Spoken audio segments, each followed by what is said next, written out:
Yeah. We don't do rumors. We run facts. No smoke without structure. No noise without receipts. This is hit and run.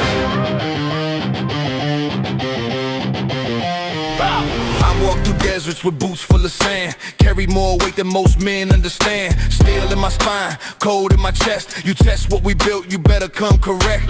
This ain't no gossip, this ain't no show.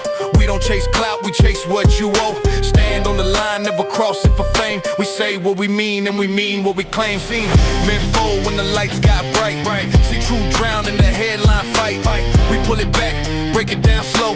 Facts hit harder when the ego go. I've seen too many lies dressed up like kings. Too many weekends pulling fake strings. So we step in the ring, no mask, no bluff. If it's truth you want, we call it rough. This is hit and run. Stand your ground till the job is done.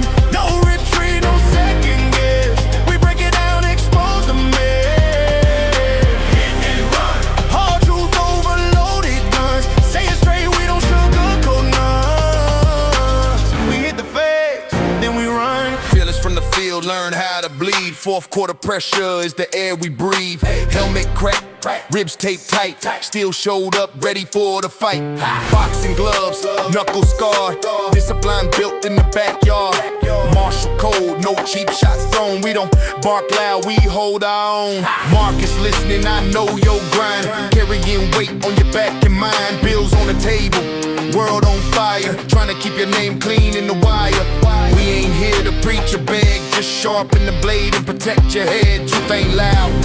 It's cold and clear, that's why you tune in when we appear. I've seen men lose what they work to build. Over pride, over ego, over quick, cheap thrills. So we told that line, never settle our name. Legacy heavy, we guard that flame. This is hit and run. Truth weighs heavy, but we still stand strong. No mask on, no filter tone. If it's wrong, we call it wrong. Hit and run. Built from discipline, sweat and blood. Facts hit harder than a loaded gun. We hit the truth, then we run. No emotion, just evidence.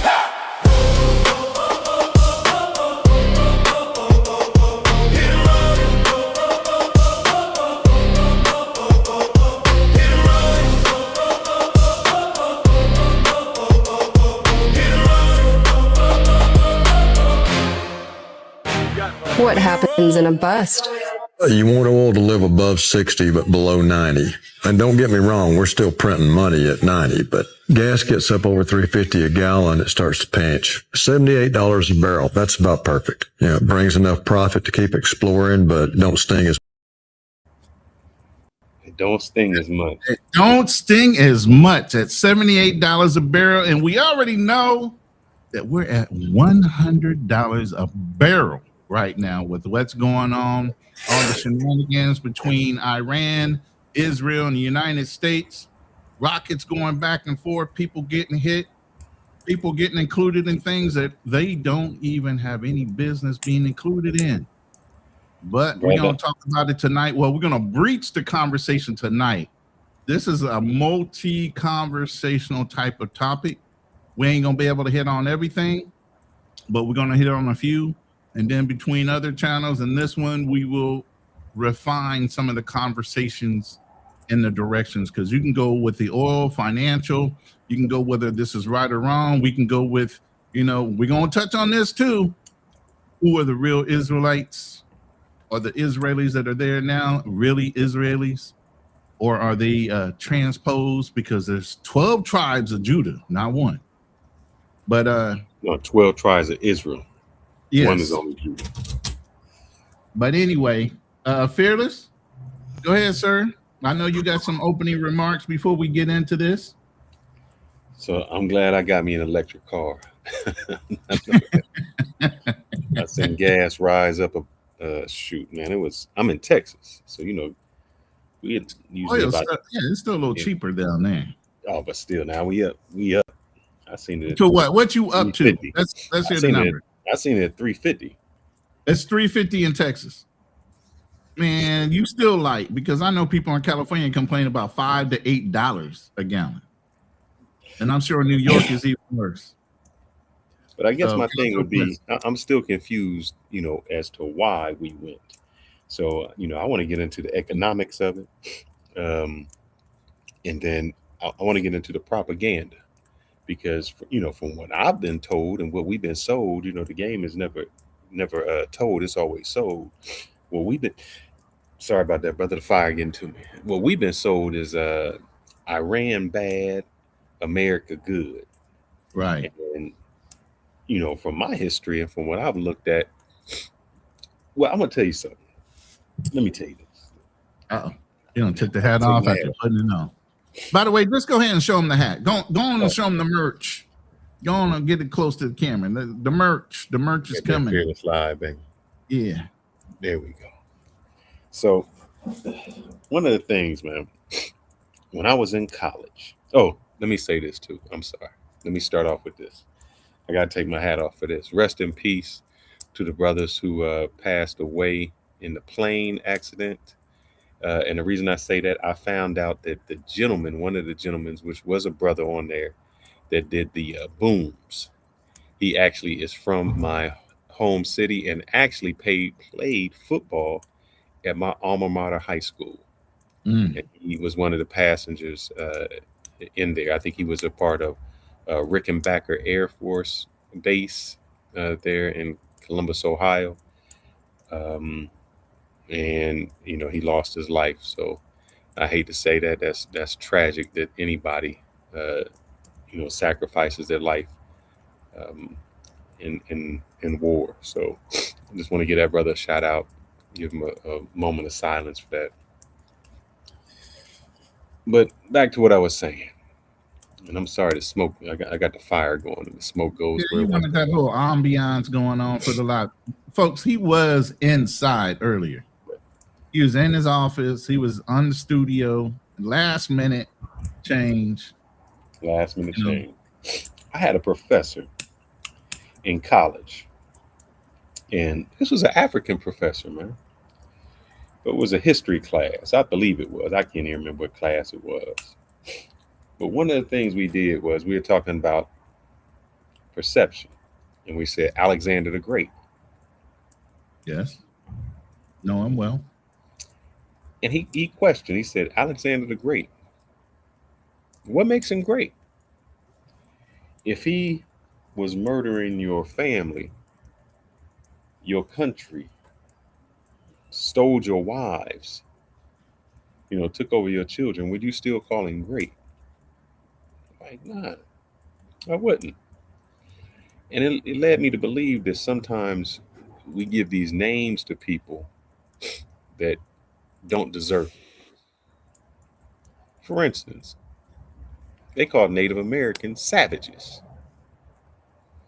Well, when you come into somebody's land and they trying to get it back, why are they the savages? Mm-hmm. And if we fast forward, they call Iran terrorist. What I have found is this: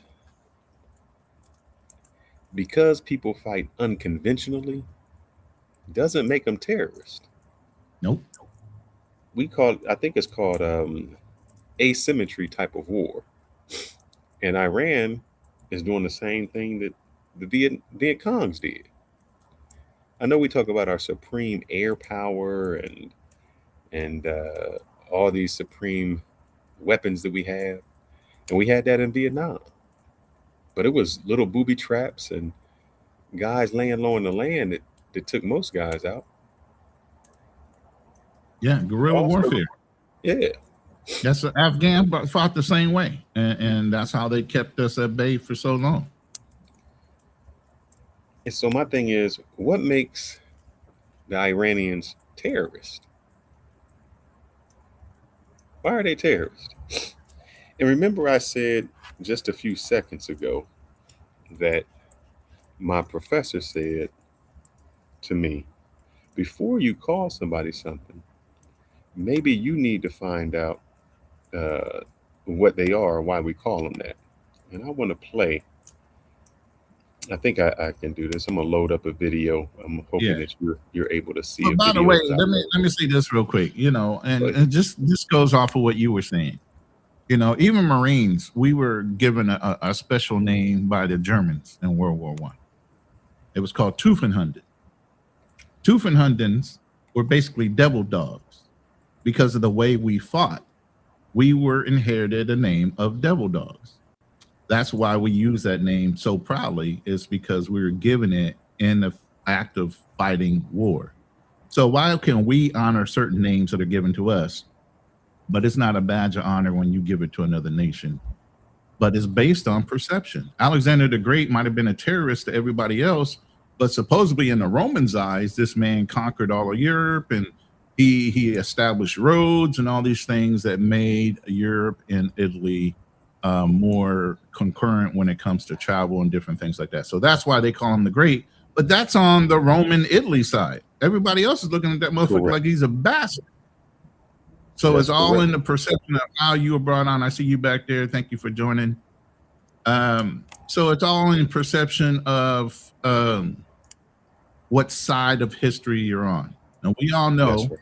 history is written by the victors in the perception of them being the hero, not the other people. But if you queued up that video, I'm going to go ahead and pull that up.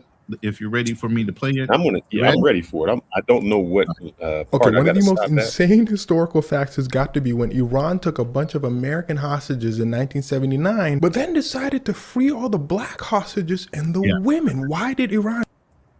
Think I know about about that now. But we just called this man a terrorist, and we say how bad they are. Were they bad? I'm going to to tell you us? why he did that if you don't know. I'm going to tell you why. Yeah, I know. But- I'm just saying. But was he Right. bad to us? That's the thing. See, remember I Right. said Alexander the Great. He's great to somebody, but he wasn't great Correct. to everybody. And Iran may be terrorist, but terrorist to whom? Do Right. this, you ask? Well, first we got to go back a little bit to why Iran took hostages in the first place. And when you understand this, you I'm also gonna skip understand past, why Iran and the USA where he don't really goes- like he each other goes to into a this history day. lesson. You see, Y'all don't know y'all Iran history, had a y'all- problem. You see, back before the 1950s, Iran's oil industry was basically completely taken over by the United States and Britain. Iran was barely getting a share of their oil. Iran said, knock, knock, knock, hello, United States, Britain, can we have our oil back? United States and Britain said, who said we got your oil? Iran said, boy, we're not stupid out here. We see y'all scamming us. United States and Britain said, So, just to give you the history before we go forward, Britain was cooking the books. Britain would say, "Hey, we're gonna pay you $100 for a barrel." They'd be like, "All right, well, that's what we agreed to." Then Britain would take out 2 barrels and say they only took out 1. And Iran said, "Hold up, man, hold up. Let us We see were the born, books." but we weren't born yesterday. Yeah, they said, "Let us see the books." They said, "Oh no, it's just like the Epstein files." We're like, let me see the Right. files. No, ain't nothing to see. What you talking about? Ain't nothing to see here. We showed you everything. And that's when they nationalized it all. I'm gonna try to skip a little bit ahead. Mm-hmm. Jimmy Carter here. They talk about what this movie was made of. We tried to get the people back. I wanted to get to the brothers on here. Let's see if Iran didn't get the Shah because the Shah actually passed away. And side note, since Jimmy Carter took so long to get the hostages released, Reagan used that against him to get elected over Jimmy Carter, and Reagan then ruined the world. But that's a story for another day. Side note, to Jimmy Carter's credit, even though he lost the election, he still worked on getting the hostages until his last day in office. In fact, he got the hostages released on his last day in office. And well, even after the hostages were released, Iran and the United States relationship had never been the same since. And in fact, before the hostage crisis and after the a hostage little bit ahead. in the United States today, this story about Iran releasing black hostages will tell you why that will never ever happen. You see, Iran's whole thing is they're trying to show the world that they are being oppressed by the United States. That's why they release black hostages. They're saying, hey, we stand with the oppressed. They looked at the white hostages, however, and said, y'all are the oppressors. Plus, y'all are part of the government. Y'all are in the U.S. embassy. Remember, that's why they also kept Carl. He's in the military. He represents the U.S. government. They basically called him a tap dancer. This is basically, again, the same theme as today, where Iran is saying, We are against the United States government, not the American people. In fact, the Iranian government needs the American people on their side. If the American people can look over and be like, oh man, what's that guy Donald Trump doing to Iran? Then they would change the Trump regime. If Iran attacked the United States, then the American people would be like, go get them, Trump.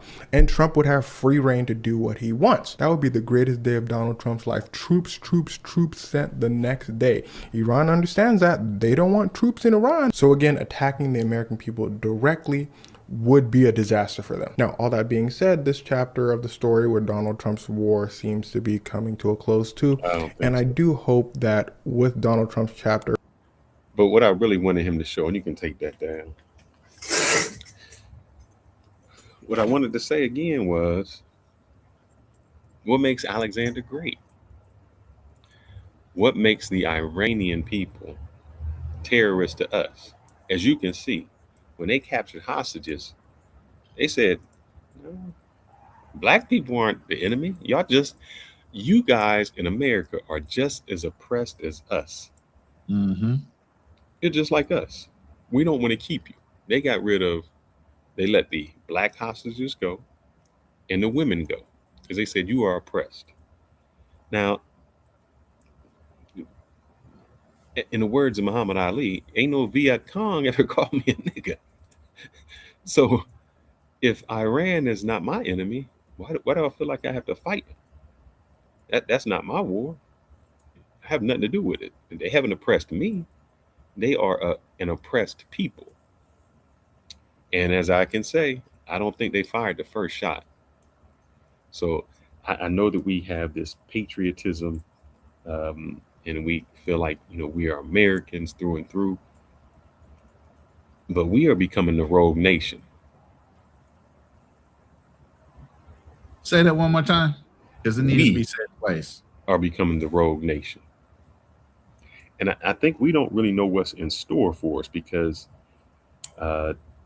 every war that we have fought lately, we believe that might is right. And it could be. But we have not learned anything from history. History has showed us that when these nations come up against a more powerful opponent, you don't fight them the way, you don't fight them the way they fight you. You can't. You would lose. You can't go power for power. And what they've done is the booby traps, the covert operations, the same thing that the Viet Congs did is the same thing that Iran is doing. They paint ships or aircrafts on the pavement, which cost them $3, and we bomb them with $1 million. I looked at how they're making their drones. Drones, I know I've heard 50,000. I've heard as little as 10. I've heard as little as 10,000. Yeah, it has basically a moped engine on it, a 500cc moped. That's why it's loud. It's not meant to be sneaky. It's small. It's convenient. It's meant to be moved. $10,000, and you charging millions to try to strike it out. They can make those anywhere. They can be shipped anywhere. That's the conventional warfare. And I know you in the military. What I don't understand is I was under the assumption that you always have a game plan. And here, I do not think. I think the first time we struck Iran on the 12-day war, we just assumed we struck them, that's it, they'll quit. Oh, we knew better than that. I think that was it. No, I think that was it. No. But this time, No, I'm gonna tell you, the American military is not dumb. We have global intel. We know about everybody and everything. Now, when the president wants to ignore advice from competent people in his cabinet and everything else, that's when things start going awry. He has advisors around him that will tell him. But there's a system of checks and balances that I have to call to question the generals that are currently in office, the Joint Chiefs and everything else, on why you are following through on orders that are not explicitly being approved by congressional means. Now, the president has the authority, especially with the Marine Corps, to tell us to go anywhere in the world for 29 days. without resupply or anything. On that 30th day, we must pull out of that country or whatever we're doing until we have congressional approval of it's declared a war. That's our edict. That's what we do. And we're at the beck and call of the American president. Whoever's in office, we do what he asks us to do, as long as it's within the legal bounds of us engaging for 29 days. years. Hold up. I see. I think you got that all wrong too. You say the legal bound. Now, see, here's the thing: as a civilian, you have a right to question. As a military person, no, let me finish. As a military person, we don't question orders. It's up to the generals to question those orders. Now, when it gets down to us, because we can be prosecuted no matter what, even when we're doing things, it's called wartime crimes. Well, so let me even ask you if this. you do something after being given an order, if it's an incorrect, unlawful order or something against our morals and ethics when it comes to rules of engagement, we can, even though a politician told us to do it, we can then be further prosecuted later because we didn't follow what we knew was right. So we don't have a right to question orders when they're given. That's the point of military mentality versus civilian mentality. You can question whatever you want as a civilian. Once you sign that dotted line, you have some rules of engagement and some SOPs and things that you have to adhere to as a military person. But go ahead. 1 second.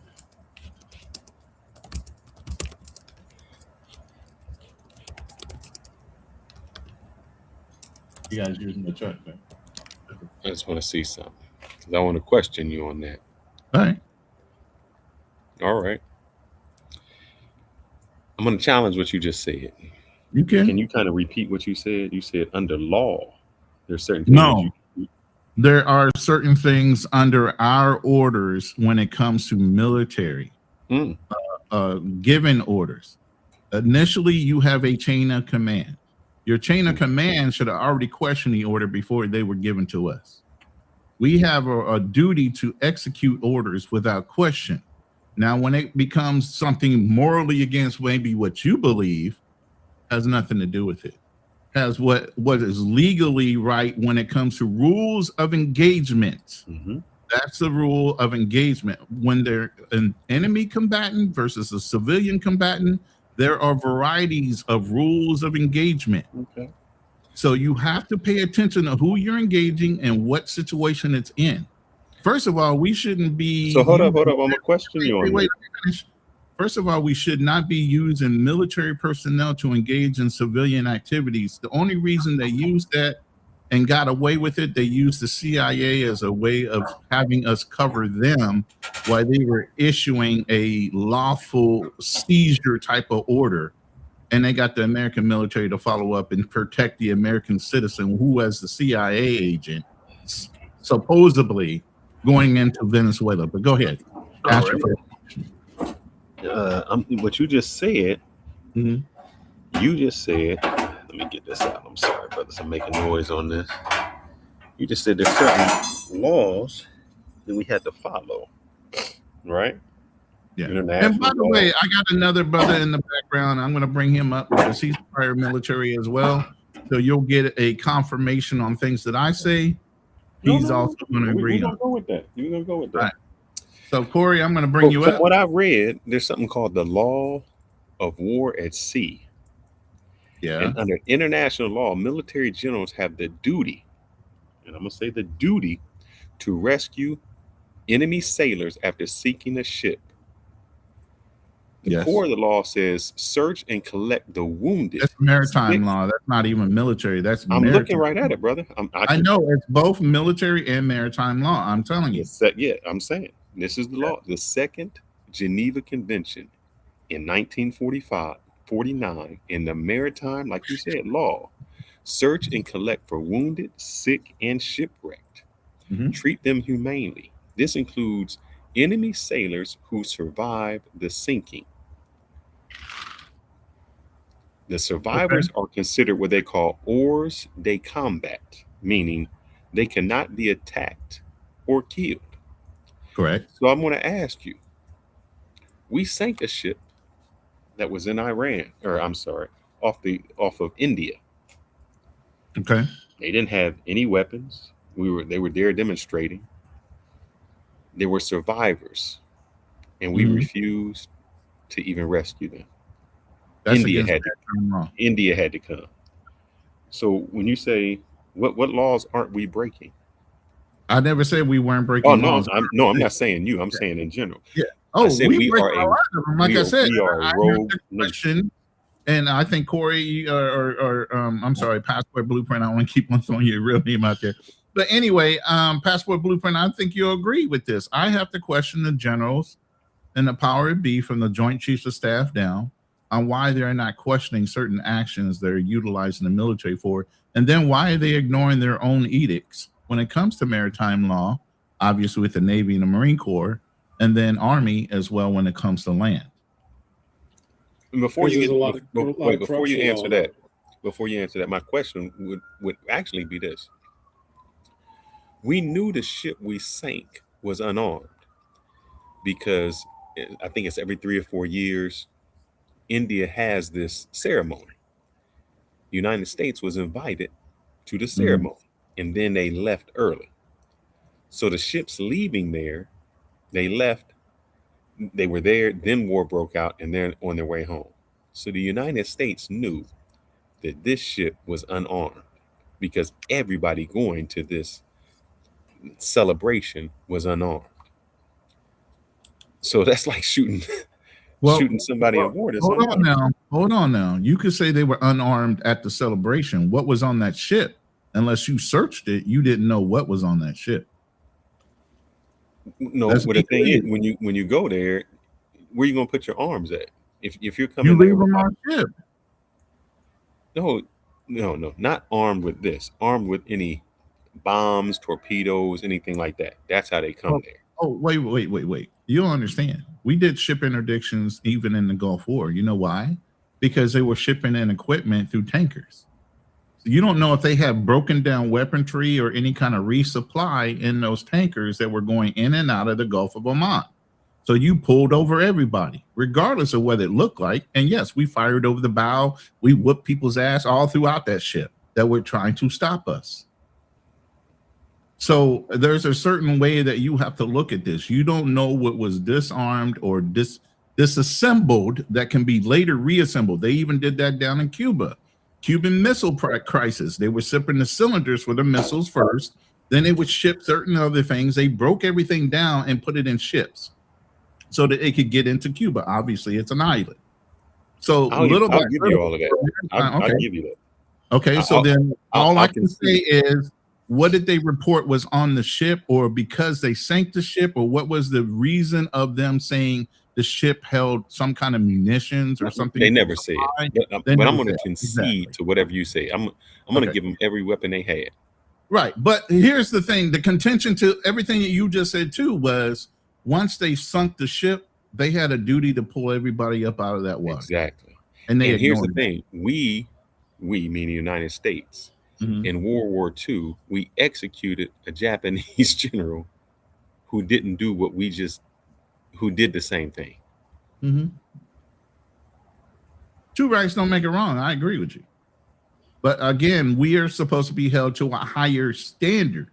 So who holds? That's the one thing about the American military and some of the European unions and part of the Geneva Convention, those members, we are supposed to be held to a higher standard of engagement. What I don't understand is what, as military people, we're judged on. Now, whether the politicians turn around and want to prosecute whoever the captain of the ship was that ignored his maritime law duties to rescue whoever survived off of that ship or not, and especially knowing that they were doubly wrong by sinking a ship that was not maybe armed or have armaments inside of it. Again, we don't know that part, but they still had a maritime law duty of rescuing whoever came out of that water. So my question still comes back. Now I'll let Passport Blueprint answer. This is why nations hate us. What we do, and wish her a happy birthday. It's her birthday today. Oh, happy birthday! They say happy birthday. What we do, and we say, if another nation did it to us, or did anything like that, we call them terrorists, Right. uncivilized. They've broken all these conventions. Then why is it okay for us to call ourselves the police of these organizations or the world or whatever, but we do those same things? I'm gonna let you go ahead, Passport Blueprint, because I know I've been talking a while, but go ahead. We have to go. Life imitates art. And the only thing I can see in this situation is the same thing. One movie comes into mind, and that is Captain America's Winter Soldier. And basically, it's like S.H.I.E.L.D. got infiltrated by Hydra. This is what's going on here right now. We got infiltrated by Israel. And it took them years and years and years. We're doing their bidding. Yes, However you look at it, we're doing their bidding. absolutely. And they want the greater Israel. We're doing their dirty work. Notice how they're not sending their boys out there to do it. They're not sending their IDF troops to go boots on ground in Iran. They never sent their boys boots on ground to go to Afghanistan or Iraq. I didn't see any of these guys downrange. I saw the Brits. When you got Prince William and Prince Harry going downrange in Afghanistan doing running missions, that says a lot. And these guys can't. We're doing their dirty work. Mm-hmm. That's the bottom line. Because no one can come up with an excuse why we're boom-booing Iran. There's no excuse.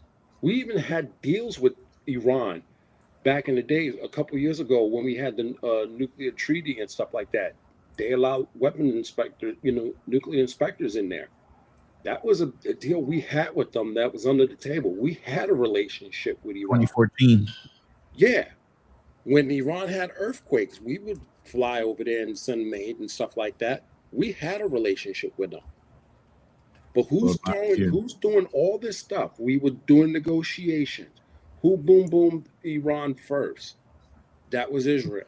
And then they called us to go drop those big booms on those nuclear facilities.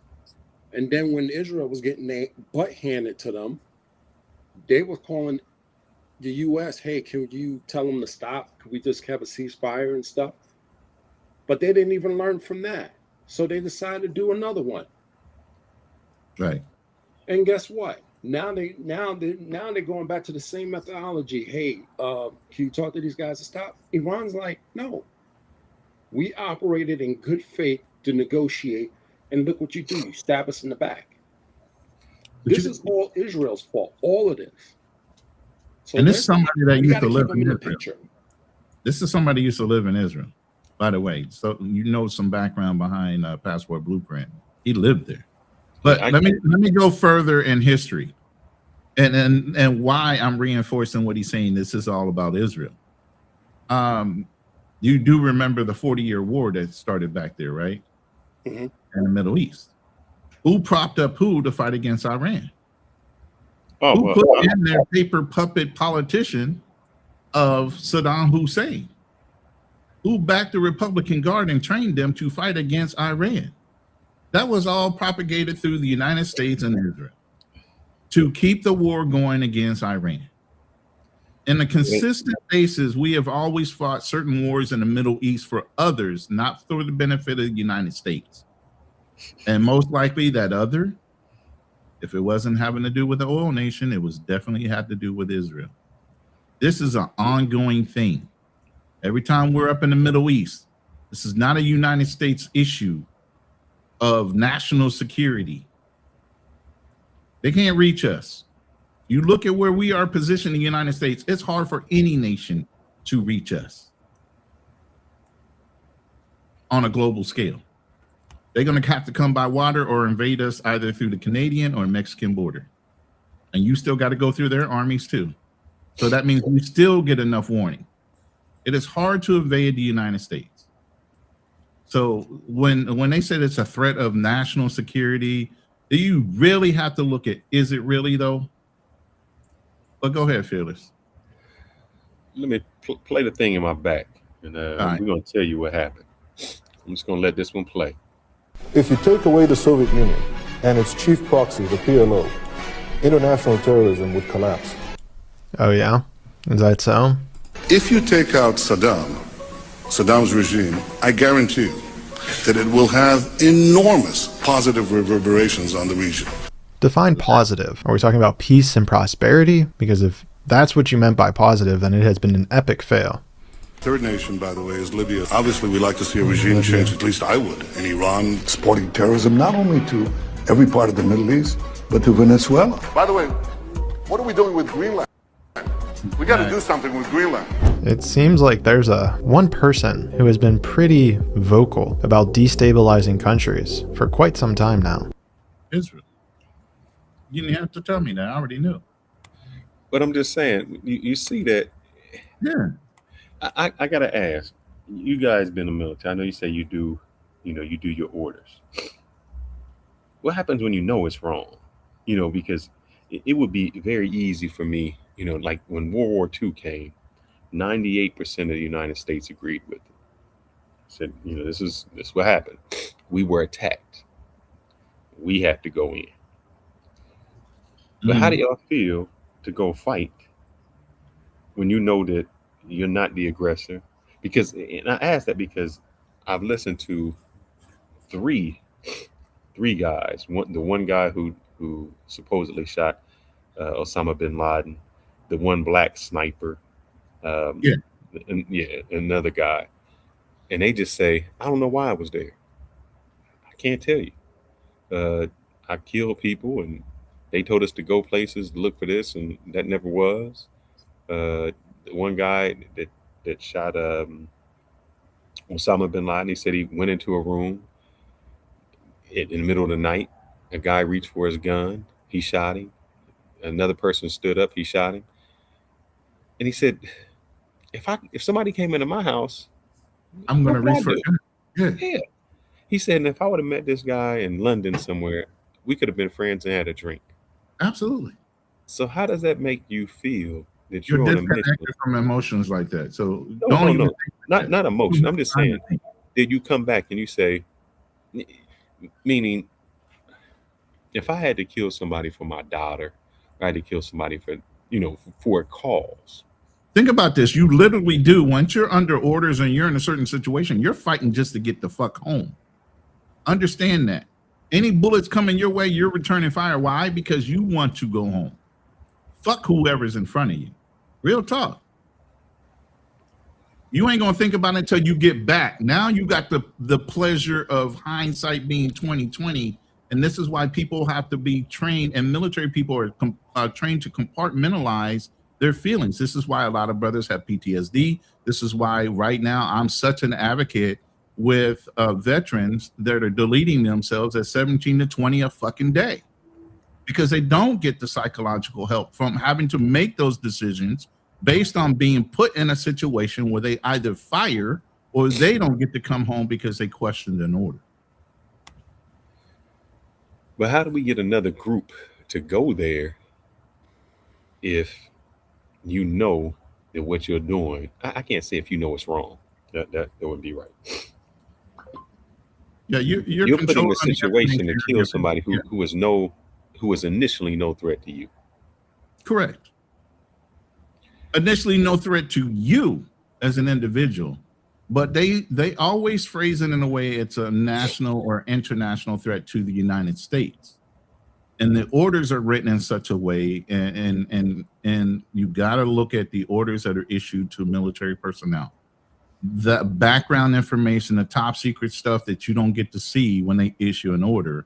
Only generals have clearance to see that stuff. You don't, as somebody that's a staff NC or somebody, you're just given the order by the general. The general is the one that's sitting there getting all the information that he's actually being able to assess what's going on, come up with a battle plan, and then actually we're supposed to rehearse the battle plan before we even execute it.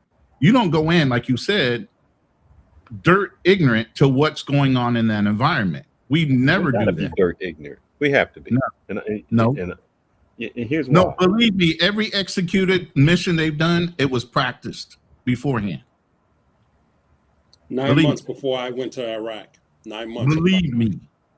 We have that much intel on people that we practice. We even know the fucking diagram of the building we're going into. You couldn't Before we have. do- If Oh, you yes, knew we that, do. then why did we bomb a school? Are you saying technology can't make a mistake? You just said you practice, you know everything before you I go. practice, yes. But again, you got human error. That's why you practice. You have human error. So if somebody pulls the trigger 1 second earlier or 1 second Oh, we late, didn't pull no you don't trigger. We bombed. anticipate. Listen, yes, you pull the trigger when you let go of the bomb.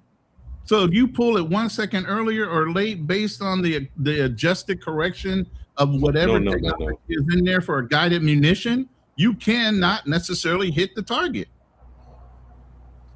We And have this is what they use as an guided excuse. bombs. Wait. What they use as an excuse is they're using some of these buildings, and Iraq is famous for that. They'll put some of their buildings because they knew we have honor when we fight. We try to with the Geneva Convention and everything else. They'll put their most important buildings by a hospital or by a school purposely so you can't drop a bomb on them. But go ahead. Here's the thing. Again, this whole thing, we weren't supposed to be going into this No. at all. And the thing is, this seems to be rushed. We go in, if we're going to go into battle, we plan and plot this thing out carefully. We just don't go rush in. It was just like 9/11. We sent in a CIA team to map it out first before we even send in troops on ground. Before we, I don't think that's what Iran. But they called it a black. Iran was black something site. rush. This was something, like I said, this is an Israel thing. This is Israel war. They're just using us to do the dirty work. Exactly. That's what this is all about. And one thing I want to ask y'all this, I'll preference it. How were, and this is gonna be rhetorical because I'm gonna answer my own question. How were we able to easily kill Native Americans? We said that they were savages, that they were not, they didn't know Christianity. How were we able to enslave African Americans? We said they weren't really human. I say that to go forward is, do they convince you that these people are terrorists or these people are savages? And I ask that question because just like, before the modern invention of television and things, we thought that everyone in Africa lived in a jungle. They were hut. They walked around topless. They were just uncivilized people. And if you can, Ronan, Yeah, I want you to play that in the back because I think we have been trained to think, Iran, this is not. Go ahead and play it. We've been trained to believe that Iran is full of savages. Women are. But we all know have no this. rights. This is They not can't do anything. right. And from what I understand, they're the same thing about Africa. Women had more rights in Iran before in the United States. There's more women in STEM in Iran than the United States. And if you want, go ahead and play that because I don't think we see this Iran. Because I didn't think it. I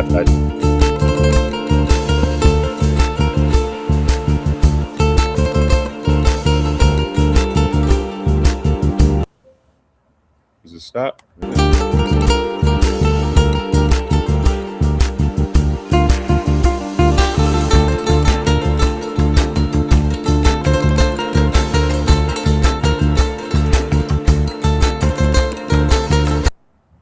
I don't see the women, being oppressed. Now, I mean, there could be certain things that happen, but I've been led to believe that they live in a desert somewhere.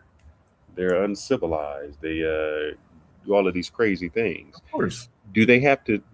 I don't want to say brainwash, but do they have to convince you that these are the people that you're fighting? Well, Fearless, let me ask you this: who owns the media? What? Say that again. Who owns the media? Oh yeah, the little hats. Yeah, that's what I'm saying. All this goes back to that one little country that's sucking us out of our money. Right. It's them that's brainwashing us. Right. And a lot of people are starting to see it. And let's say this, to your other point you were trying to make, they don't brainwash you. Again, to Passport Blueprint's point, we're there 9-10 months practicing and rehearsing for the simple fact that we do not engage civilians. We do not engage those same women that you saw walking on the street. We don't mess with the children unless they become combatants, and they can become combatants. Okay, but at the first, that's why we practice, so that we don't make mistakes and we kill those same very people that are all human, that have their own lives to live, and we're only trained to go after the militia or the military forces that are there, not civilians. Let me ask you a question. It's not like the movies where you see we go in and we just tear down everybody. We only aim at combatants. That's a non-combatant. That's a non-combative city. We should not be there. If you was in Houston right now and the Russians came or something like that, you're not in the military, but they came into your house and they start shooting everybody. I mean, at what point do you not become a combatant? Meaning, that's the point. I said civilians can turn into combatants. But what I mean is, wouldn't if somebody's coming into your city, your house, you're this, how do you not expect that those people become combatants? I mean, are you gonna let somebody in your house? Especially if you have laws where, again, you're not supposed to touch my woman, you're not supposed to, listen to my statement. We're only supposed to be attacking military installations or facilities that have combatants in them. We should not be intermingling with the civilians. That's not what we do. We're not supposed to be policing street to street people, but guess what? What they're doing is they do guerrilla warfare. So since the Vietnam War, when you had to go from one fucking province, little fucking hut to another to figure out who was a combatant, because they had fucking all kind of caves and tunneling systems and everything else that come up and out of villages, that's when it started going house to house, place to place, instead of staying on military and governmental installations. Now you're talking about guerrilla warfare, where now you don't know which way and who is and who isn't. So now you got to search everybody because you want to go home. You understand what I'm saying? You've been dropped in a situation where you have limited choices, but you got to make good choices all at the same time. And sometimes you only have a split second to make that choice, whether that's going to be a combatant, a non-combatant, whether I need to search that person, or that person might have a fucking bomb and they're just waiting to obliterate 5 or 10 of us standing there. You don't know, especially when you're in a civilian area. That's why it becomes real clear why military people like to deal with just military other people opposing us, not civilians. That's not what we're supposed to do, because we're trained to kill everybody and let God sort them out, if you really want to know. But that's not our edict. That's not what we're supposed to do. We're supposed to go for the enemy only, the enemy combatant. But when you start intermingling civilians and combatants all at the same time, it makes it harder for the military to want to decipher who's who. Now everybody becomes an enemy. Look at the way the police are policing now. Every time they say, oh, I'm in fear for my life. Why? If he's not a suspect, why would you assume that he's going to be dangerous? Now they think there's enemies all around them, even here in the United States, by your own police force. So now multiply that by a place you're not even familiar with. And these are cops that are familiar with their cities, their towns and everything. They live there. Now we're being dropped into a whole situation. We're in a country, we don't even speak their language. And now you got to figure out at the drop of a dime, who is a combatant and who isn't. No, I heard you guys say, oh, I know before we go there, we know things. Well, I was listening to a colonel today where he said they did red hat, like red hat, green hat, where they would do simulations. And he said in 20 of the simulations that they did with Iran, and Iran did not fight with the standard rules. meaning they did everything else, we lost. Correct. Of course. No, I'm saying, so one of the things that we said was, I heard him say, well, we didn't think that they were going to shut down the Hormuz Strait. Straight up almost. Yeah, we didn't think that they would do that. So how aren't we planning for all of these things? You know, I guess I want to know, what is the plan? Because we keep saying, I hear you guys say, hey, there's some intelligent people, we know the plan going in. It just doesn't seem like we knew the plan. We didn't know what they're capable of. Like, I don't know what was the planning behind this. It was just asinine to me, personally speaking, because the Strait of Hormuz, obviously they was going to lock that down. They've done it before. It's nothing new. And this administration, I think, well, first of all, we all know Trump's an egomaniac. He thinks, yeah, nobody's going to, no. Slow your roll. Plus, here's where the stupidity lies. They didn't count on Russia and China. Because when you look at it, this is more of a proxy war when you think about it. Oh, yeah. Yeah. Because all that stuff they getting, the intel, the weapons and stuff, they getting it from China and Russia. And for those, and just to help out, for those guys who don't know what a proxy war is, when you are a superpower such as United States, China, and Russia, a lot of times we don't want to fight in a war. When I say we don't want to fight another superpower. So everybody does a proxy war. We did a proxy war with the Mahadid, I think that's how you pronounce their name, when the Soviets invaded Afghanistan. We gave them arms. We created the Taliban. So that's the Mujahideen.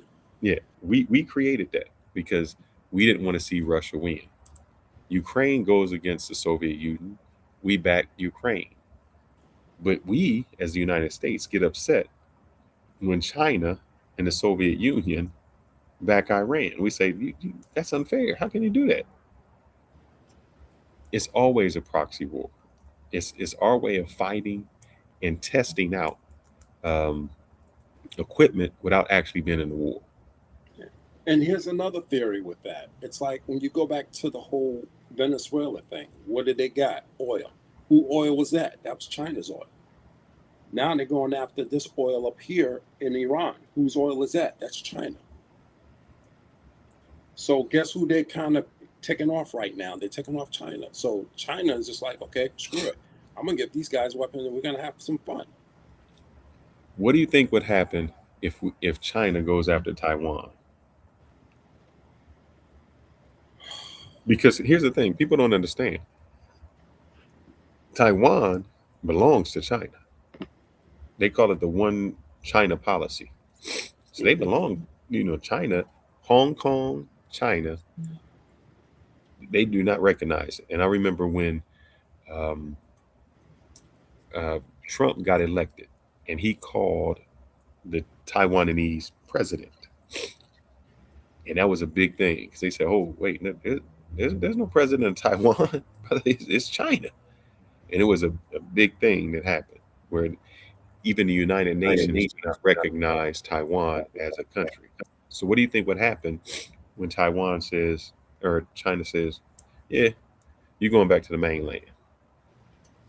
Will we can't do anything, but we can based on our U.S. interest with what Taiwan produces as far as the microchip. But I mean, we've taken plans to making our own superconductors and everything here with Biden's law that he passed. But let me shout out real quick before my power goes out again. What the hell? This is one thing about the Philippines. Can't guarantee anything when it comes to your power or your internet. That's why I'm going to get Starlink, but I can't do anything about the power. I got a generator on right now. Shout out to Bert Ross. Thank you, nephew. He gave me a $10 cash app. Appreciate you, bro. But go ahead.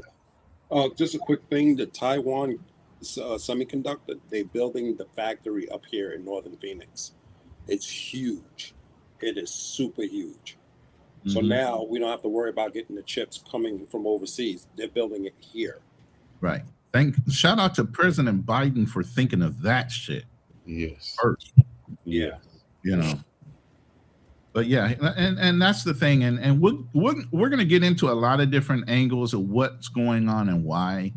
You know, if you really want to think about it, there's a reason why we went into Venezuela before this shit kicked off. Venezuela has $300 billion worth of crude.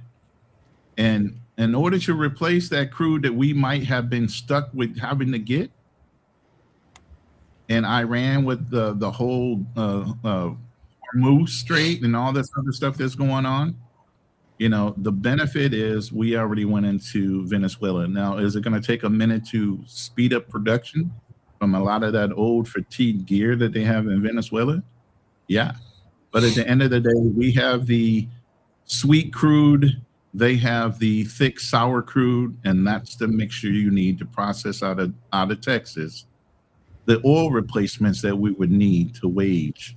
Now, who was the competing factor when it came to this oil out of Venezuela that had the sweet crude that needed the minerals in order to break down the crude? The only other nation that had it, Iran, and dealing with it was Iran. And whose oil, and both of those oil, who it really belonged to, who were they were doing business with? China. Correct. But here's what I got to say. I think Dave Chappelle said it on one of his shows where he was saying the thing about a pimp.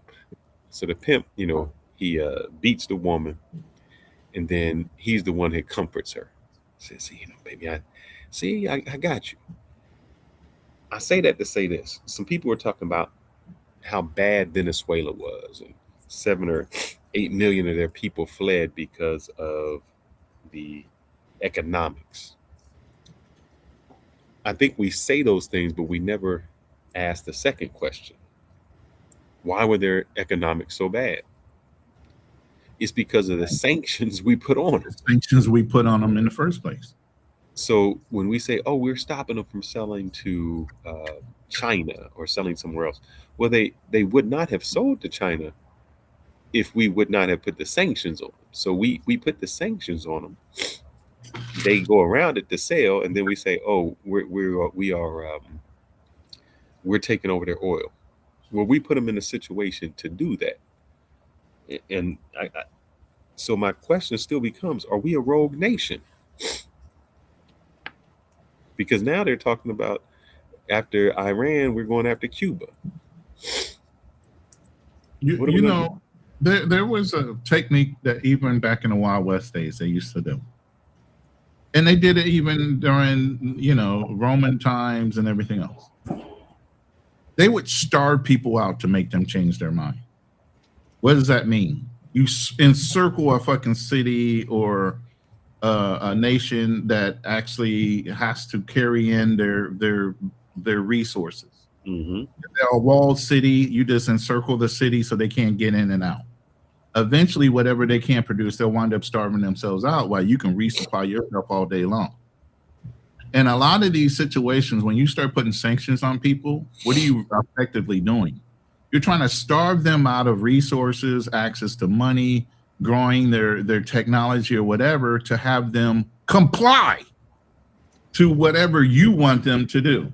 And that's basically what it is. We're trying to get them to comply to something which we have no rights to doing. I agree with you, Fearless, when it comes to that. Of course, we're trying to make everything a diplomatic, a global diplomatic type of thing going on, and no communism and all these other ideologies of all these different nations that are outside of what we believe. Same thing during the Crusades. You had people that had different religions. What the Crusades do? Go out and beat you about the head and body with the Bible and say you need to believe in Christ. You need to bow down to the Pope. Weren't they wrong for doing that? Absolutely. Who tells who's supposed to be living the right way or the wrong way? And sometimes people use certain ideologies in order to make themselves look like they're in the right. They're the good guy. But that's all perception on their side. Everybody else is looking like you're a fucking asshole. To lead into that, I got a question for Passport Blueprint. You lived in Israel. What propaganda did you hear, or what was from the Israelis? Because every time I've spoken to someone from Israel, I have some friends there, and it's very difficult to speak to them because they just have this thing that, oh, we are the victim. I mean, it's a victimhood. we can't trust them, we can't do this. What was your perception when you lived there? Most of them are Ashkenazis or Mizrahi, which basically Ashkenazis are from Central Europe, and the Mizrahis are like Northern Africa. They have no DNA ties to that land. The Palestinians do. Yeah, but beyond that, I mean, you have to somehow convince your people that what you're doing is right, whether it's through religion, y- y- you know, in order to kill somebody, just to kill them. Like I said, you got to make slaves be savages. You have to make, slaves inhuman, Indians savages, terrorists. What what was your feeling there about the Palestinians when you lived there? Or what was, did you hear any propaganda? What was their ideology? They got their land stolen, and because you have to understand, So the Israelis say they have their land stolen.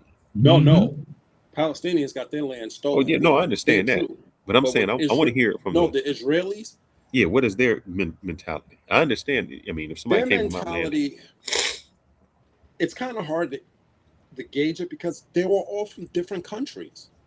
The ones mm, I've dealt with. That's the thing. They came from when I went to school. They came from different countries. And the thing is, it's like they all think they have a claim to the land because they're Jewish. And it's like the one thing I question is like, how does somebody of a religion have claim to a land? That's like me converting over to Islam and say I got claims to the Middle East.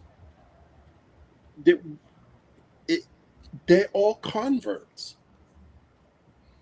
yeah, they showed some guys coming from New York saying, "This is my place in the West Bank." They're like, "You just got here, man."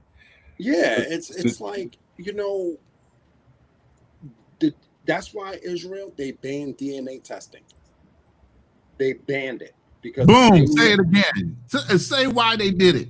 Tell them. be, because they know they're not from there. That's why they banned it. Netanyahu, all those leaders that they got Jewish names on the. That's not their real name. Netanyahu Benjamin. is from he Poland. changed his name. Yeah, He changed his his name. actual last name is Milikowski. That's what they all do. They change their last name. But still, are you living there? What was the mentality of how did they feel about the Palestinians? How did they feel about themselves? Uh, and all of that. And I just want to know the Victims, mentality. victims. They poke the bear, and then they play victim. Now, did you have the ability? I know when you live somewhere, it's kind of difficult, and you don't want to be the go against the grain. But did you ever challenge their views? I tried it once, and they got upset. But the reality is this: they don't see it. Well, they don't want to see it. Basically, it's basically this is our land. It's a delusional. It's That's what they are. They're delusional. All of this is nothing but delusion. It's in delusional. It's entitlement. That's what it is. And you get more and more people coming from different parts of the world making aliyah, which is immigration, coming to here and they claim that this is their land. You're a convert. You're practicing a religion. How does this make you part of your land? It doesn't make sense. And then you want to kick out the people that originally. Palestinians are not Muslims. They're any one of them can practice any of the Abrahamic religion, Judaism, Islam, What is Christianity. Christianity? And people don't understand this about that area. Um, it, it has been ruled by all three religions: Israel, Christianity, and Islam. The rock, what is it, the Rock of the Dome? Dome of The the Rock. Dome of the Rock. Where the Wailing Wall is, on top of that is the Dome of the Rock. I think when they say where Jesus was supposed to have been buried and crucified, it's all within that proximity. So this Yes. is all religions that stay there. So it's confusing to me how Judaism can say, well, this is ours, because it seems that all three religions have some claim to that. Do they let you, if you live there, can you practice? I guess you can practice Christianity openly, but how is that? How are you treated if you are a Christian there? Because I know You they get say, spit it on. man, You can spit it on. why is it they can spit on you, but if you spit on a Jewish person here, You get spit it on. You're supposed to be the gatekeeper of all three religions, and you're spitting on one of them, and you want to terminate the other one.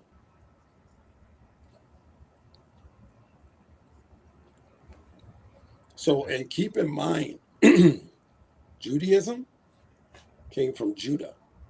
mm-hmm. So that wasn't the original religion. The original religion was Hebrew. all it is a tribe. That's it. All it is a tribe that lost their because God told them what to do, and who the actual God chosen people is actually Christians, because everybody followed that, follow God's law or whatever. They didn't. They lost the covenant, because what did they do? Crucified Jesus Christ. So they lost that.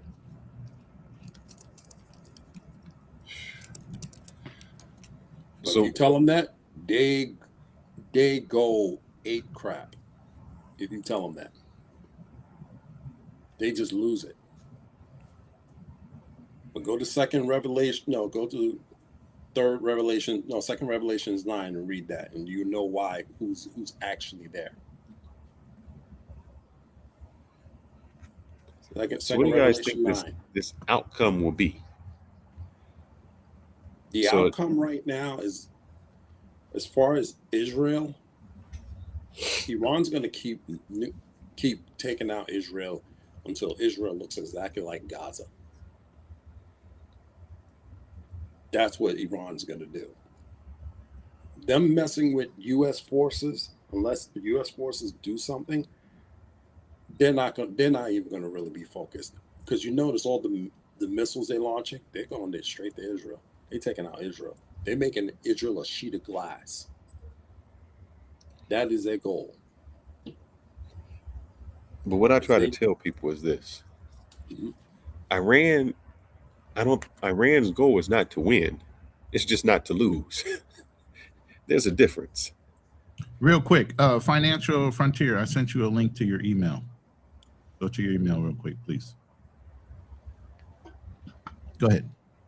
No, their goal is not to win; it's just not to lose. Meaning, they just got to survive. Who's this? Iran? Iran, yeah, they just got to survive.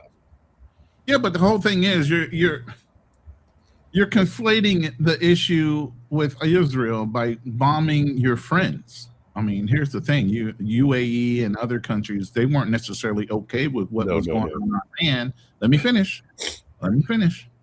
Until they started being bombed themselves, because there's U.S. bases on there. They literally told these nations, hold on. They literally told us we could not deploy our flights or anything that was going to go against Iran directly out of their nations. We had to fly around their airspace even in order to drop these bombs. Okay, so initially they were not in this, and they were against the U.S. doing anything to Iran directly through their countries.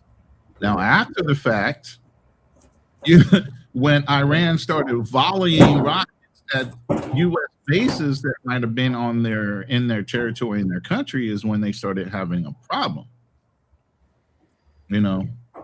So that's the problem with what they're doing right now. Is they're almost doing the same thing that happened during the Gulf War. And what happened during the Gulf War was Saddam and his infinite wisdom started going after Israel. Who was the problem first off anyway? And the reason he went after Israel is because we had a coalition. We had a group of people that were helping us fight against Iraq. And they were mostly Arabic or Islamic. So at that point, having Israel come in and be part of the coalition would have made them disassociate themselves from wanting to help, strictly because of their pure hatred towards Israel. So what we did as the United States said, look, we'll get your revenge. I know you're taking on a lot of Scud missile bombings here and there and whatever. Just hold off. We're your strong arm anyway. Let us do it so you don't break up this coalition. Inadvertently, this is what Iran's doing, trying to get the other nations pissed off at the United States, but it's kind of backfiring. Because now a lot of these nations are sitting back saying, you know what? You get what you get. We could have tried to minimize this and maybe get you to the table, but now that you're dropping bombs on bases that are around and on our lands, you get what you get. I know you're saying that, but I've seen some videos where those countries, you see you in the back, obstacles, they're celebrating. When they see the bombs drop on those air bases, I've seen the people in the streets celebrating. Mm-hmm. They're happy because of that. Sometimes, again, these air bases aren't necessarily welcomed by the people of that nation. These are agreements that are done on the political realm, not necessarily approved by the people that live in those countries, but they do what they want to do in order to bend the knee, kiss the ring, or whatever the fuck politically these nations have to do to Big Brother USA or whoever. You know, in order to get along, you sometimes got to go along. You get what I mean? So I just said that all Iran has to do is survive. That's winning to them. What is winning to the United States? No, but what is winning to the United States? We're not in it for winning. That's a target of opportunity at this point. But and there's a lot of things where we say, okay, we won. What is winning? Or we can leave now. What is what mission accomplished? Afghanistan. That was the same problem with Afghanistan. But I'm saying, what is mission accomplished? You're not set up to run another nation, and that's the problem. We start getting into these things now lately where we don't have an exit plan, and we wind up trying to help run a nation. That's not our edict. That's not what we're supposed to do. We win, we back the fuck up and get out. We don't care that it's a disarray. Now you want to disarray. It's a disarray. Now we want to fix it. We want to try to loot them for all their resources or whatever. That's not what we're supposed to be doing. But that's what we do. Yeah, but you got to understand something, Fearless. We are just a muscle for Israel. And it's what Israel says, because they're running this thing behind the scenes. So do you think this makes us, in my opinion, do you think this makes us safer or more vulnerable to the world, or makes the world more dangerous? Because the way I see it is this. If I'm a country and I look at, I say, well, man, all right. Gaddafi said, you know what? I'm going to give up my weapons. And then look what happened to him. Saddam Hussein said, I don't have no weapons of mass destruction. And look what happened to him. North Korea said, oh, yeah, we got them. And we crazy enough to use them. And nobody messes with them. Do you think that this tells other countries, in order to be protected, you have to get a nuclear weapon? You have to pursue it, because no one's invading India, no one's invading Pakistan, no one is invading North Korea. Why would we even want to deal with India? What the fuck is going on there that we would need India at all? No, I mean, they're a superpower. They have nuclear weapons. I'm just saying. Superpower how? By population? They have nuclear weapons. We're not going to. You think we're going to invade them? Weapon that you can volley. What's that? And you don't think we can disable a nuclear weapon? Oh, how you going to disable a nuclear weapon? You hit them first. They don't have second strike capability. Yeah, but Fearless. As soon as you hit them, look, this was what China said. China said, oh, you may get the first one off, but you will never get the second one off. Yeah, but and as far away as India is, they see it coming. We can launch from subs. Do you not know that? We can do what? We can launch from subs. We can launch from ships. We don't necessarily need to volley from the United States. We got closer armament than that to get to India. Floating around. The hell? That means you got to destroy the whole country. You only have to knock out key infrastructures to stop a government that's not used to fighting. Here's the problem with the United States that a lot of people don't realize until they get into it with us. We have been the global police for so long and in so many different conflicts. Nobody is as experienced as fighting wars and conflicts than us, because we've been doing it all for everybody else. So whoever wants to scrap with us first has to catch up to our capability of being used to scrapping. You don't get in a fight with somebody who's used to fighting until you get used to fighting yourself, or you're gonna get your ass whooped every fucking time. I don't think so. I know you say that. I think it exposes us more, because this war exposed us. How? It exposed the $10,000 drones.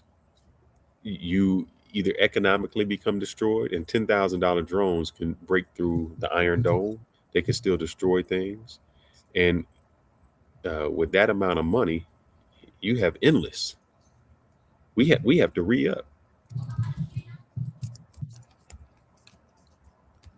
We don't just have endless. We don't just have endless bombs.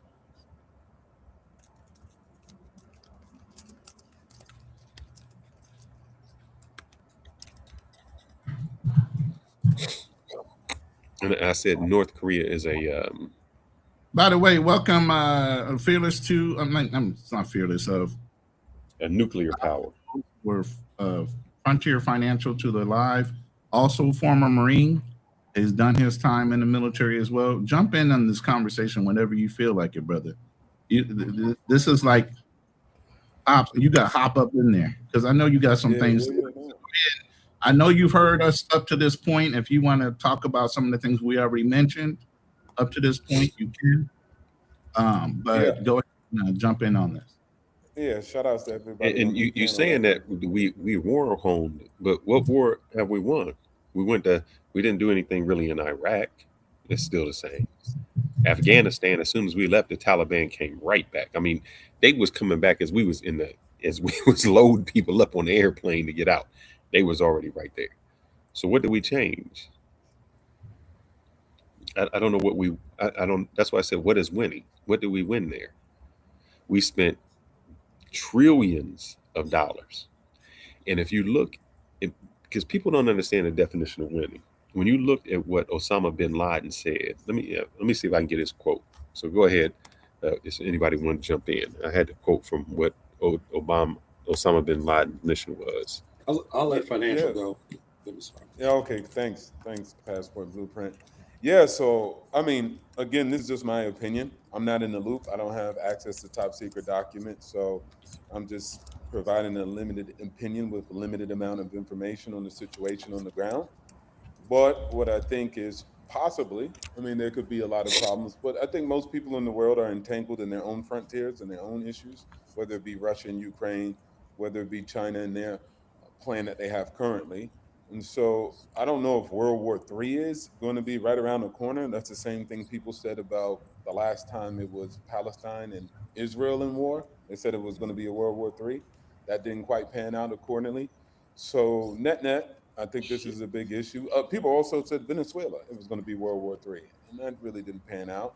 Don't know what it's going to take for us to get to that level, but I also think America's in an extremely great position, just militarily wise. I think winning, most people think winning means like, oh, we got a puppet government in, the democracy like America. Sometimes, a soft win can just be they're destabilized, right? Like just destabilizing somebody is good enough. I mean, people always bring up Iraq and Afghanistan, but where are they today? Are they the number one economy in the world? No. Do they have massive amounts of great infrastructure and social programs, or a great country that's powerful? No. So at the end of the day, you don't necessarily have to take over and assume the mantle of power. You just have to destabilize. And as long as you destabilize to an extent, mission accomplished. I think countries go to war, and America's no different. I think we have the actual best record of going to war. And yeah, that's my position and my initial take on the whole situation.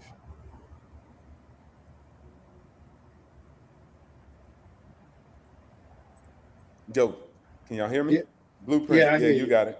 Yeah, Go ahead. Yeah, we got you. Go ahead, yeah. Passport Blueprint. I know Well, the you want thing to. is, here's the issue. It's really, to me, it's not about winning. It's, it's what are they doing? In this situation, um, you have dest- it's destabilization for another country to go take it over or use it as their little puppet, just like they did with Syria. Who did they put in there? They put the head of Al Qaeda in there, or one of the Al Qaeda branches in that position. So that's their little puppet over there. They're trying to take over Lebanon. Now they want to go and destabilize Iran. They already destabilized Iraq. This is their goal. They haven't even got to Jordan yet, but then again, Jordan's friends with the United States, so you can kind of consider that destabilized. Who's next? Turkey. This is their game plan for their Greater Israel project. It's just they haven't found a president to do that. I mean, they tried it with them for what? How many years? 40 years ago, bomb Iran. They even got into a fight with President Obama.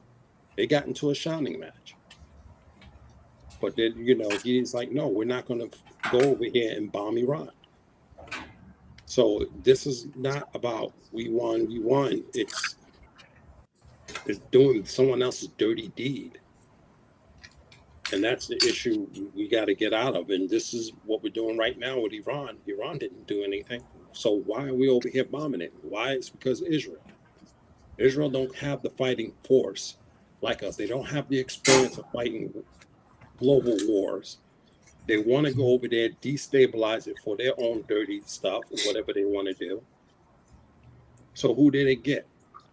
They're going to get the United States. Why? Because they finally got a president they can blackmail badly and have them like, okay, you're going to do this so we can get this done. That's just the bottom line of the whole thing.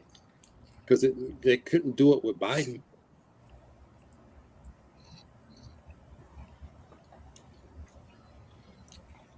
So here's the question on the table right now that all the Americans really need to concern themselves with. Petrodollar. Does everybody understand what the petrodollar is and how that affects us? Now, at the beginning of the show, I talked about $78 a gallon. It's already up to $100 a gallon. Barrel. What that starts to look like is, or $100 a barrel. Thank you. What that starts to look like is because all oil has to be purchased how? With U.S. currency. All barrels are purchased with U.S. currency. So to drive up the price means we're driving up, or we're starting to what? Terrorize everybody with our strength of our dollar. And then we're also the muscle. So now it looks like we're trying to dictate the global market and decisions that are being made. You think OPEC likes that? Why do you think OPEC wanted to jump into BRICS and stabilize that currency?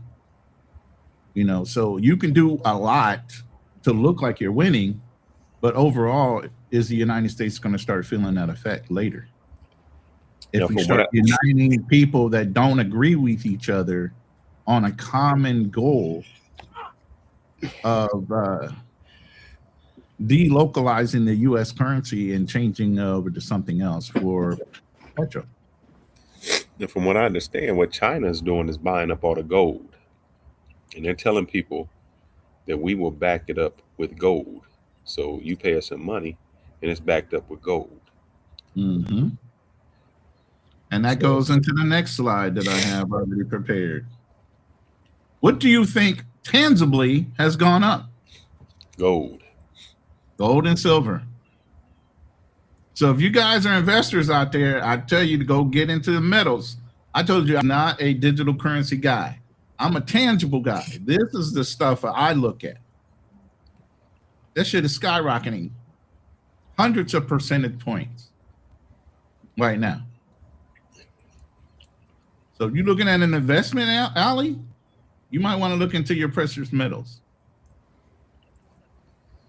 So I got a question. Do you think that the United States is losing its grip as a superpower? and we're doing this No, out of desperation. no. I think we're trying to stabilize our economy, and we're looking at easy targets of opportunity.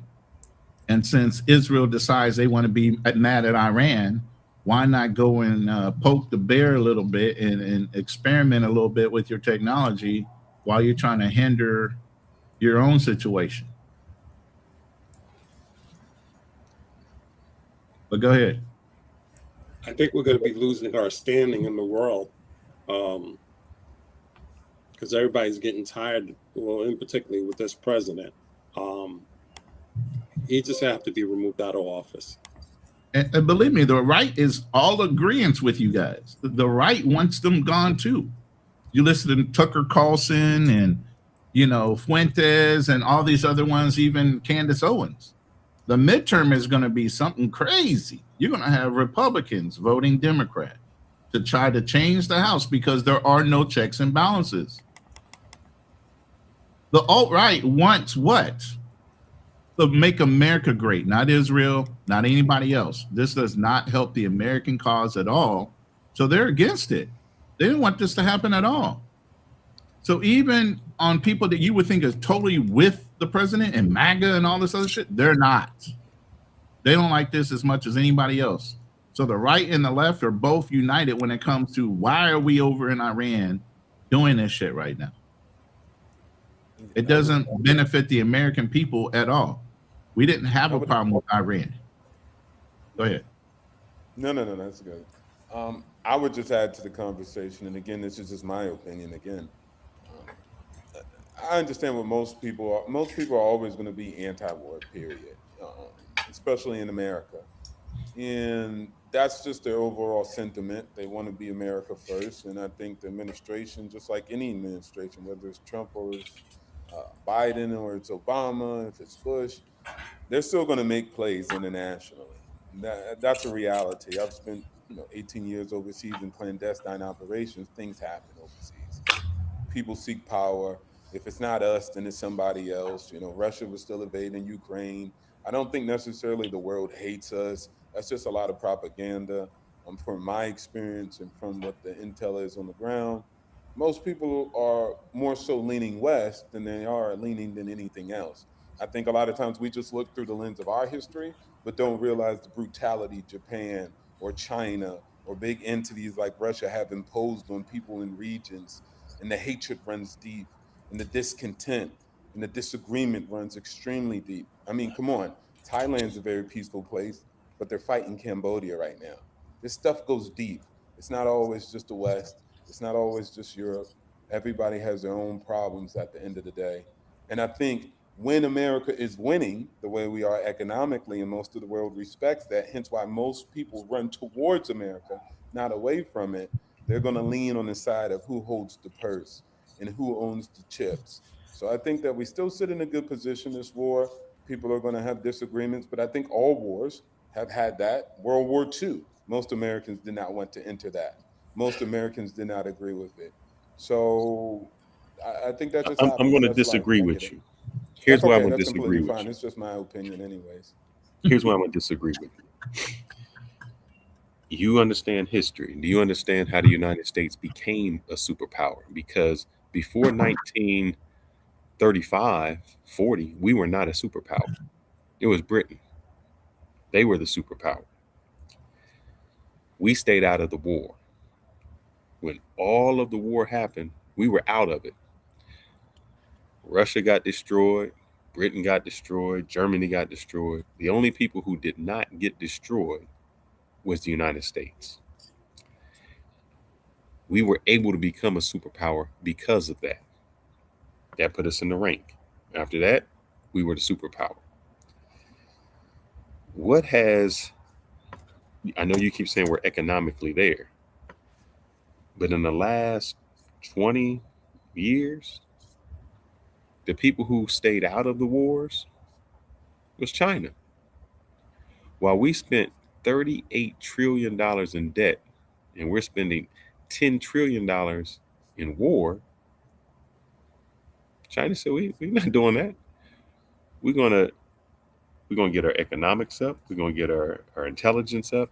we're going to build on that.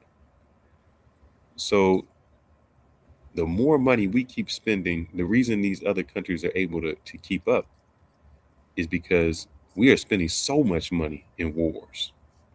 We're spending so much money to try to keep up economically. Where, I'm talking about World War II. After World War II is when we became a superpower. We were not a superpower in World War I. We were still a baby. It was World War II. And the reason we became a superpower was two. We were manufacturing everything. The war was never brought on our grounds. Everybody else was destroyed. That's why you had France destroyed, London destroyed. Everybody else was destroyed. We weren't.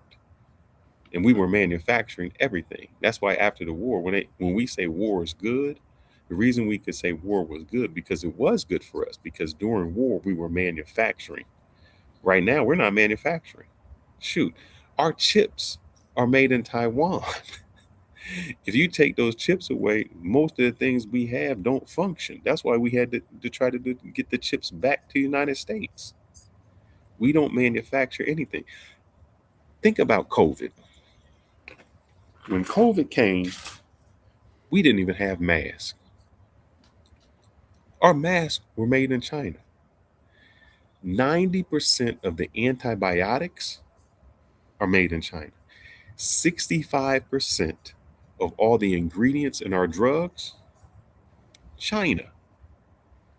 If we killed 1 million people a day in China, we went to war, and we killed 1 million people a day for a year, they would still have 3 times as many people as us if they killed none of us. We're spending money in the wrong way. So we keep saying we're the superpower. How? But see, here's the thing, and this is going back to Israel. Why are we going to these wars? Look at, because Israel knew about it. But instead of telling us, they sending 5 dudes to go build it. I'm sorry, I had a delivery. What happened to Frontier Finance? The little hats got him. What the fuck? Okay. That's got him. Now Passport Blueprint just froze. Little hats got him too. Get out of here. They take over Fearless, baby. Hey, let's go ahead. And they knocked my power out too. I'm on a generator right now. But anyway, let's go ahead and play this video while we get everybody back up in here. And I'm letting LJ know this. Iran does have a conventional military. They are a proud and they are a big country. Possible case scenario is Iran says, okay, you humiliated us, you killed all of our leaders. We're going to go make this a regional mess and try to get as many people involved as possible. They're going to go after Americans, they're going to go after Saudis, they're going to go after everybody imaginable just to create a big mess and to try to draw the world into it. Because understand, the Iranian people are widely respected and not necessarily are always in sync with leadership. But if and when the people of Iran feel like Persia is being defaced and humiliated and disrespected, we don't know where that is going to go. And that's my final reason why I am always skeptical of military intervention, and when a lot of the sometimes warmongering wing gets too excited. Oh, was that mine? I'm sorry, you were playing mine. Mm-hmm. I apologize. I thought you had one. No, that was yours. I'm sorry. Well, exactly. He was saying the exact same thing. Yeah, I mean, he basically hit the nose on the head way before time, because everything he said happened. They started reaching out and touching anybody and everybody around them. I want y'all to think about this. So I know y'all said, oh, they not a superpower. In order for us to get oil from Venezuela, we have to do a conflict. In order for us to get oil from Iran, we have to do a conflict. Who doesn't have to do a conflict? China. We stayed out of Africa. You know who's over there? You know how many Chinese people are in Africa right now? A lot. But where does China get their oil from? What's that? But where does China get their oil from? Iran. Only 20% comes from Iran. They get it from Russia. Yeah. Look, I want you to Google how much China gets oil from Iran. No, you're accurate. They only take 20% from Iran. You know who's getting hurt too? Here in the Philippines. They get a lot of their oil from Iran. And you know who's not hurting? So let's just think about China's not hurting. They have like 300 billion or 300 or 3 Yeah, trillion they got a big barrels stock. of oil. And you know reserve. who's not So about they're to not hurt? gonna be hurt. You know who's not about to hurt? Russia. Because you know what we said? We took the sanctions off of Russia. Right. We just took the sanctions off of them. We said, now y'all can sell. We put ourselves in these situations. And as I said, if you killed 1 million Chinese people a day for a year, that's only 365 million. They got 1.4 billion. That means they still have 3 times as many people as us. Yeah, but like I was saying before I got cut off, go back to why we keep going into these wars recently. It's all been over to the Middle East, and it's all been on behalf of Israel. Yep. Like 9/11. 9/11. That could have been prevented if Israel knew about it, but instead they sent 5 Mossad agents to go film it instead of telling us so we can put our defenses up. Israel, nowhere in sight when it comes to I got a question for you, Passport Blueprint. Mm-hmm. You lived there. Why are we friends with Israel? When I hear the CIA agents talking about Mossad, and I hear these other stories, they never have had our best interest at heart. Why are we friends with Israel? I'm just curious. Back in the days, I think it was Truman kind of felt sorry for him or something like that, and I don't know. Let's be clear which Israelis we're talking about, what Jewish people, the small hats we're talking about. We're going to go there in the next week or two. Go ahead and talk about the Ashkenazi Jews versus the other ones. You got Ashkenazis, Mirazis. There's different Jewish tribes and stuff. I ain't never scared. I'm going to talk about the small hats because I don't believe in them like that. Yeah, just to let you know, next week we're doing we're going to do a show based on what happened in New Jersey, where the guy went to New Jersey and he's showing how the majority of the people there are on welfare. Yes. People, let me say that. The Jewish people are on welfare, and here's what they're doing the exact same thing that we're blaming the Somalis for. Yeah. And so what they're smart about is they get married in their synagogue. Married in their synagogue. They're not getting married by the state. So their women, when they have 8 or 9 children, are single women. So they're collecting welfare. Also, look, I can't even take nothing away from them. They elected the majority of their people to their school board. Yeah. And when they elected them to their school board, they voted to close down the public school and put the resources toward their Israeli schools. Well, they shut down the public school and bought not even that shut public it down. school Yeah, not shut for it down. They pennies ran on out the of funds. dollar and turned it into a Jewish school. Yeah, it ran out of fund. They defunded it and then bought it. They defunded it. Man, that was a great documentary. That dude, man, that was a hell of a documentary. So we're gonna review that one next week. But yeah, there's so many different angles. Like I said, we can attack this thing. It's going to take a couple weeks of conversations on different levels, from finance to, the global agenda when it comes to Netanyahu, because he literally came to America and sat down and said, we need to attack this country, and you saw a little preview of that, and he just started pointing out countries that they wanted to attack, like he was dictating to America, these are the things, and guess what's happening? Everything he said he wanted to attack, we're following through on helping him. I know. Why is that? Again, why is that? And I'm going to tell you, Tucker Carlson and everybody else is saying, why do the little hats think we owe them? We never attacked them. We didn't kick them out of Germany. We didn't cause the Holocaust. We liberated them. But yet and still, the United States somehow owes the Israeli people. I think it goes further than that. I mean, when I say further than that, when you look at Senator Cruz, when you look at Lindsey Graham, when you look at what they say, when you look at Rubio, I mean, they are saying like, I There's am no Israel greater. first. So Yeah, there's no how do greater we get to ally. this part? Yeah, how do we get? It's not even allies. It's almost like Israel first. Well, we got here, or they got there based upon the funding in these super PACs. Whenever the super PACs came into existence, is when the whole game changed for politicians.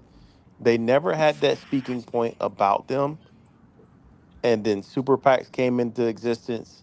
Those talkings points, because I bet you if you go back and look at, okay, when did APAC come into existence? You know, it wasn't. Um, JFK, Air. Well, it was called something else right before that, but Yeah, it but it changed the name. wasn't as strong as it is now. Well, see, no, JFK never kissed the fucking wall. Correct. That was his Right, problem. right. Every president Question: has kissed that wall. Why is it? I Besides, got to ask that question. I would say Why is it? That You guys are a little more intelligent than me. obstacles. wall Wait, is wait, a wait. Why Roman is it that we wall. kiss It the has Wait, wall? fearless. Hold on. Obstacles has something to say real quick before you go into no, that. fearless can finish because he wanted to go No, my somewhere. Go question ahead, is, Fearless. why do we kiss? These are stout Christians. Yeah. Why do they kiss the wall of a religion? Passport Blueprint, you said that they spit on Christians. Why do we kiss the wall of a place that spits on us? Because we don't go to a Muslim country and pray. We don't go to uh, Buddha and pray. We don't go to India and worship their deities. Why is it that we kiss the wall of another country? And not only that, I have never seen Netanyahu come here and go to a church or pray in a church. Why is it that we do that to them? That wall is a Roman wall. It has no Yep. significance to the Jewish religion. It's Nothing. nothing. They got the wrong wall. That's how You it's can say that, and just the way I can say no. Oh, that. It's representation. No, It's recent just no, a no, no, history. shape. no, It's the no, no, Roman no, wall. no. Listen to me. Listen to me. You can say that's the wrong wall, just like I can say that the church of the It's whatever over there. representative of something of Correct. honor.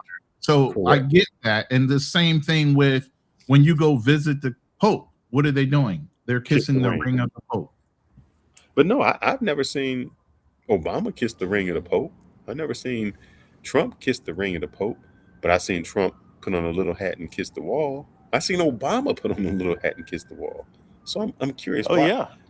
why is that? Well, the Christian, let's say evangelicals, like Ted Cruz, those guys, they believe. I forget what is it, that verse that's in the Bible that says, you know, about protecting the children of Israel and the Christian and being blessed. I forget. I think it's either Genesis or it might be Corinthians. I forget which one it is. It's in Genesis. But the So people that are that's the in Israel right now are not the children of Israel. You keep right. saying that, but that doesn't We mean all anything, understand Ronan. that, What but does that that's No, their mean? we talking didn't, because point. I didn't understand that up until like about 4 or 5 years ago. I mean, when I was Right. in the Gulf War Yeah. and Israel was trying to jump in, if they turned Yeah. around and said they needed to send some American troops just to stop Israel from jumping into the original Gulf War, I already told them, you might as well arrest me. I'm not raising my arm, my weapon, or nothing against Israel because of my beliefs. So You But know, you now know absolutely what, thing. guys? I think To be now honest that with you, he you educated my, know, I wouldn't give a damn. They're to not be the real honest with you, Israel. go I ahead, kind bro. of feel that um, everything in the universe, if you're divine actions and things like that, I really feel that God knows those aren't the people there. And that's why they're never at peace. This thing's been going on for years. Yeah. And the God, God has a strange way of saying, hey, you're never going to have peace because this is not yours in the first place. Yeah, Correct. Obstacle. What I you would, was going to say something? yeah. I would add to the whole Israel matter. No president is only America. It's other things. It's totality. And so when I look at the situation, whether it's Trump or whether it's Biden, both are making decisions about quote unquote allies. I mean, look at the EU. We rebuilt those guys. It's called the Marshall Plan. Most of the money we've been protecting EU for long via the NATO. We've taken care of everything for them. Same thing. You could have the same energy that you have for Israel, for other allies that overuse and abuse their relationship with the United States. And so, net net, I think we do have instances of different countries doing that. And again, if you could point out Israel, you should definitely be able to point out EU too for exploiting that for But a what wars long have they time. gotten us And into? so, That would be my question. many wars. In AFRICON, they don't hold any real military position. They utilize all our infrastructure. And then they also don't contribute also their own turf. When it came down to what is it called? Ukraine. They leveraged their relationship with us for us to send the money to Ukraine, but they weren't making contributions. So again, it goes deep, and they have exploited us in the same way, even more so. So I get that sentiment, but again, I think we're still in a very powerful position, and that comes with it. And of course, having a conversation to address that so we're not being misused and abused to a high extent is a valid point. But you say Ukraine. Let's go back to how that operated. We made an agreement with the Soviet Union that NATO nations would not push up against the Soviet Union. We said that. We agreed to that. And then all of a sudden we break the agreement. We were going to let, that's when Ukraine wanted to become a part of NATO. But what we said before was we won't have that. There won't be a country that encroaches upon Russia. And then we we break our own agreements. And then we blame Russia for going after Ukraine when it was us that put them in that position. So you can't say that Russia was the aggressor. We I broke the didn't agreement. blame I didn't blame Russia. I didn't blame Ukraine. What I pointed out again back to your point when you said how did the EU misabuse us for wars? That was one of the scenarios in which I gave as an example. I did not say Russia was bad and they shouldn't have did it. I didn't say anything like that. I just pointed to But you're saying again But, that what I was asked to but be pointed obstacle. at. Here's the thing. When you say that, we have to keep it in context that when we go to war, EU is with us. Whereas correct. when we go into war with, like when we went to Afghanistan and Iraq, we had soldiers from the EU there fighting along with us. But when we're doing this right now, like where is Israel? Where was Israel and Iran and Afghanistan? Nowhere to be found. Oh, you're asking me? Yeah. I mean, Yeah, it's a yeah. kind of So again, rhetorical question, but but the common denominator, and again, this is my opinion. We can disagree, which is fine, or yeah. see it different. But the common denominator is the United States. So whether it's Israel using it for its means or EU using us for their means, what I'm just trying to show in the conversation, along with the conversation about Israel, is that many people do that. But I don't hear much people saying EU rules and dominates us. I would say they do to an extent. They always leverage that brotherly bond, but contribute no money in NATO. They always point at us as the dogs that beat everybody in the world, while at the same time utilizing us to do the dirty work for them.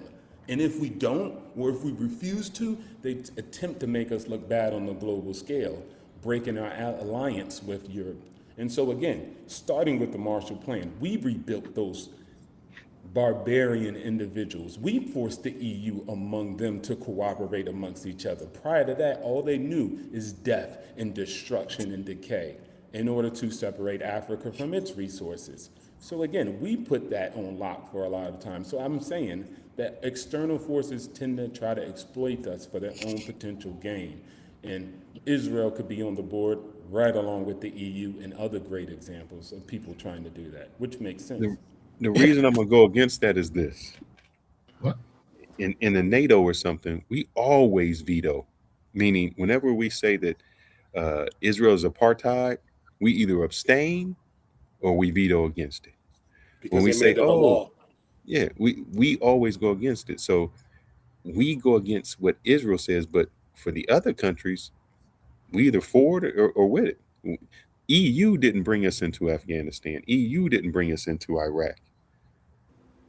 We choose to do that because of our own power. EU didn't take Venezuela's oil. EU didn't do any of that. That's America's doing.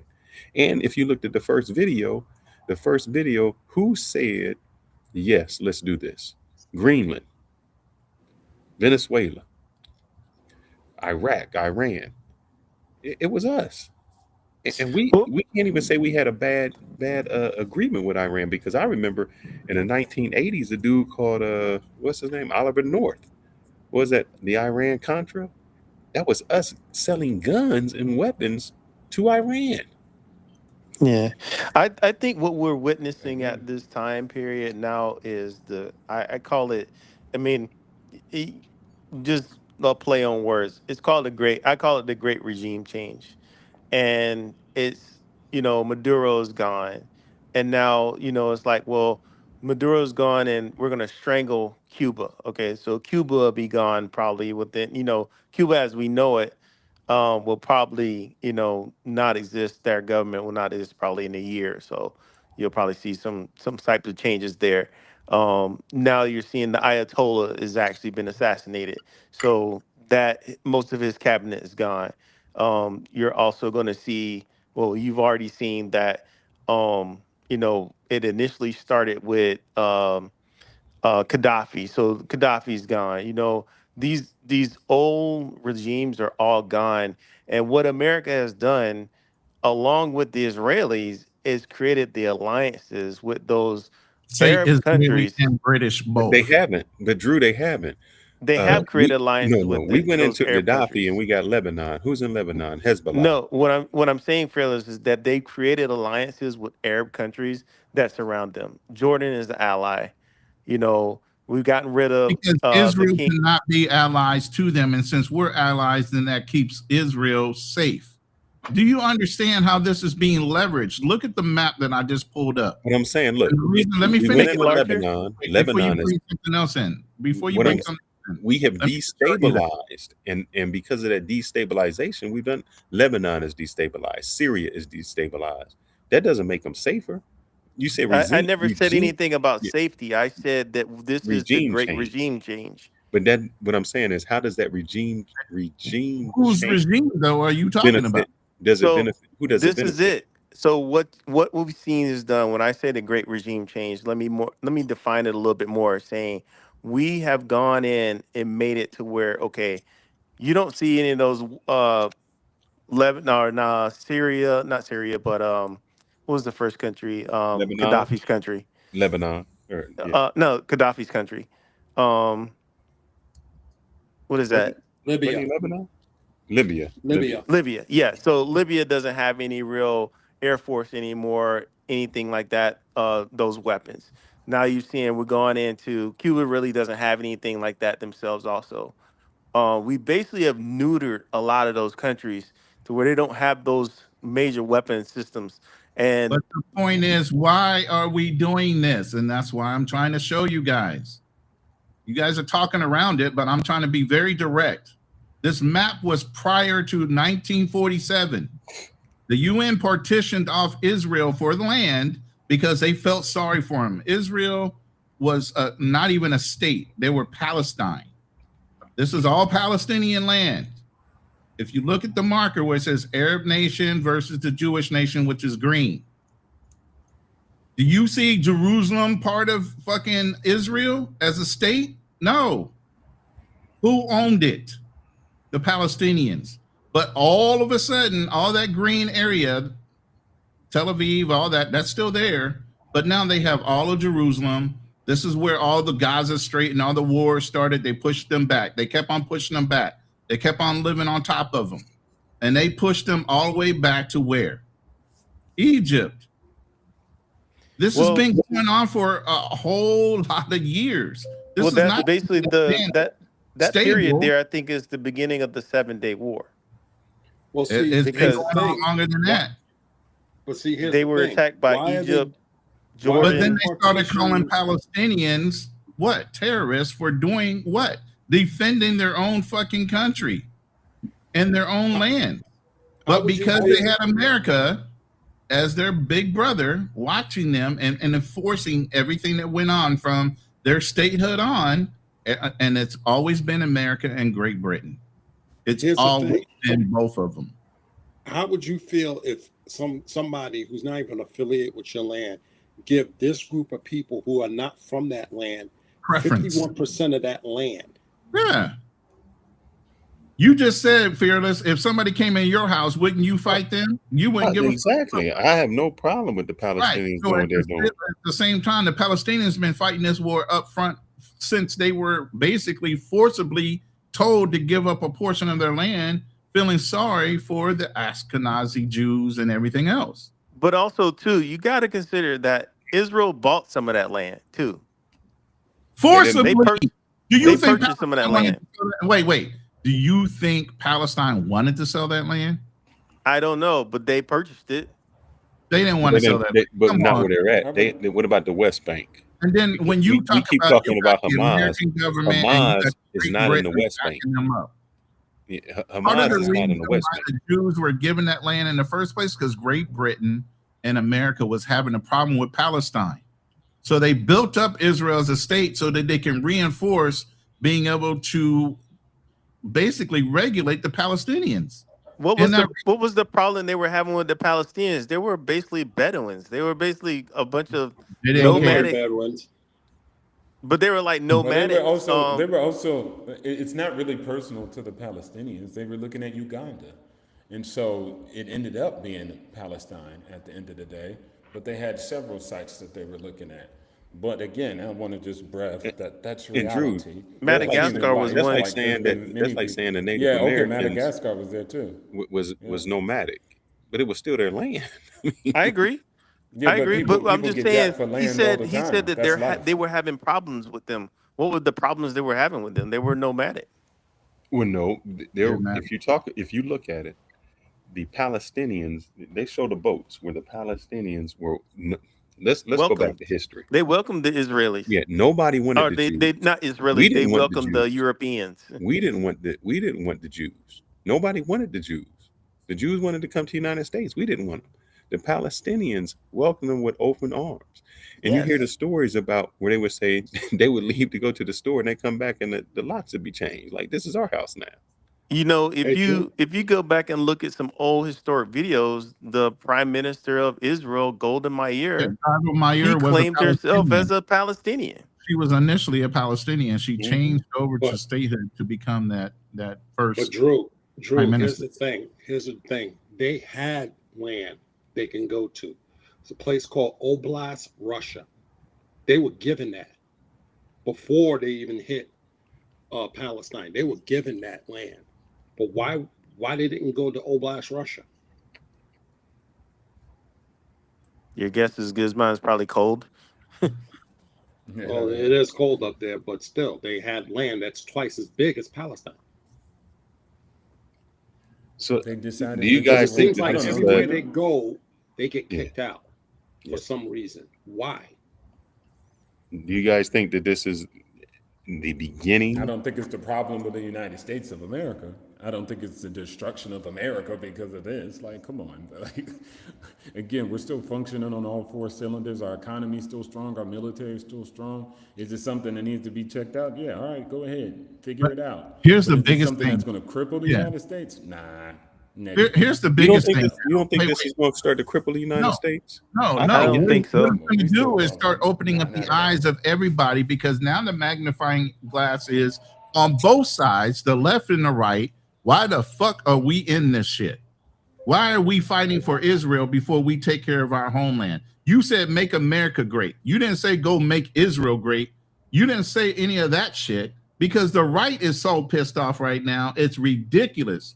You got Nick Fuentes on the line, who's totally on the right, who's totally a racist, saying, I will vote Democrat, and I'm inviting all my grippers to do the same fucking thing, because this is not what we agreed upon when we put you back in office. I agree with you there. So the midterms is really what's gonna cause the gates to be closed on carte blanche President Trump being able to do anything, because right now the House and the Senate is owned by the Republicans. They're not gonna check him on the fact that he didn't get congressional approval to do the shit he's doing.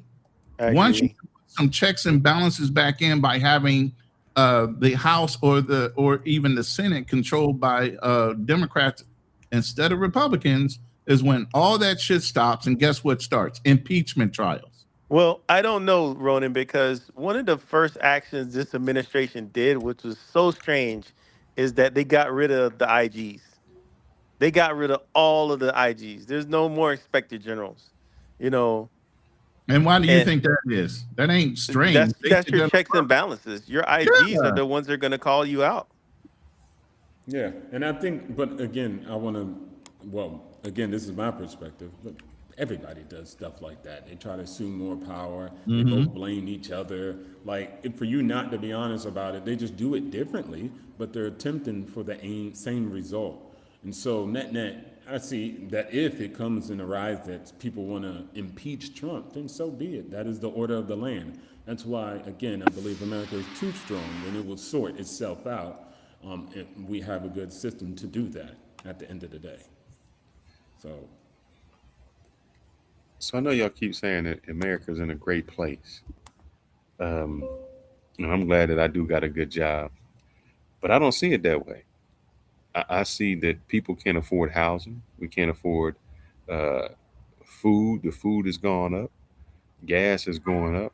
Automobiles going up. This is the first generation that says they can't get into housing.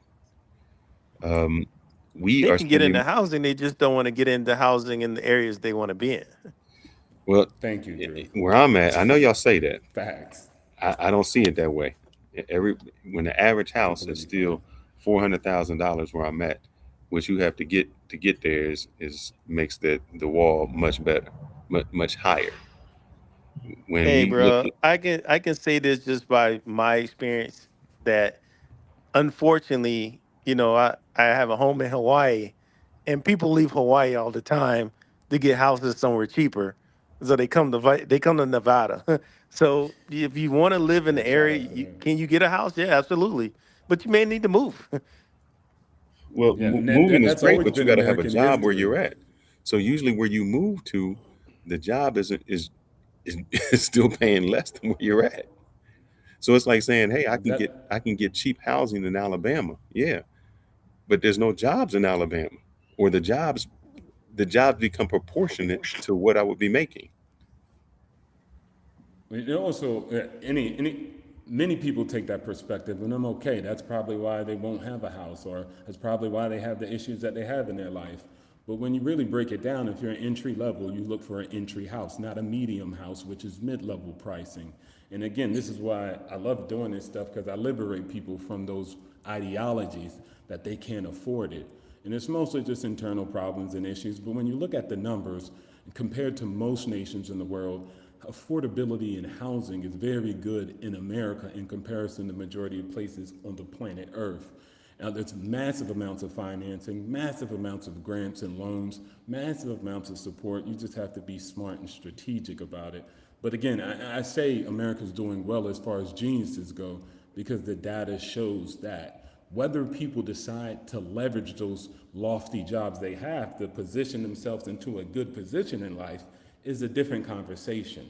It doesn't mean that the nation still doesn't have massive amounts of Let me ask you opportunity. this. And if Americans are delusional, then everybody else in the world has to be delusional, because everybody else in the world seeks to come to America because they understand that it's massive amounts of economic opportunity there. Help me out, Rich Ronan. and poor. Ronan, I want you to Google what's the average starter house in the United States.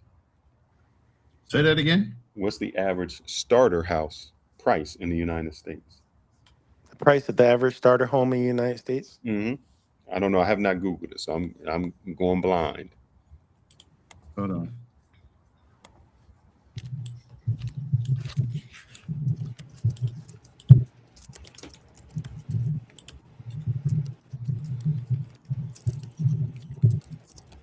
You know that number is going to be skewed based on the area that Yeah, you're I know.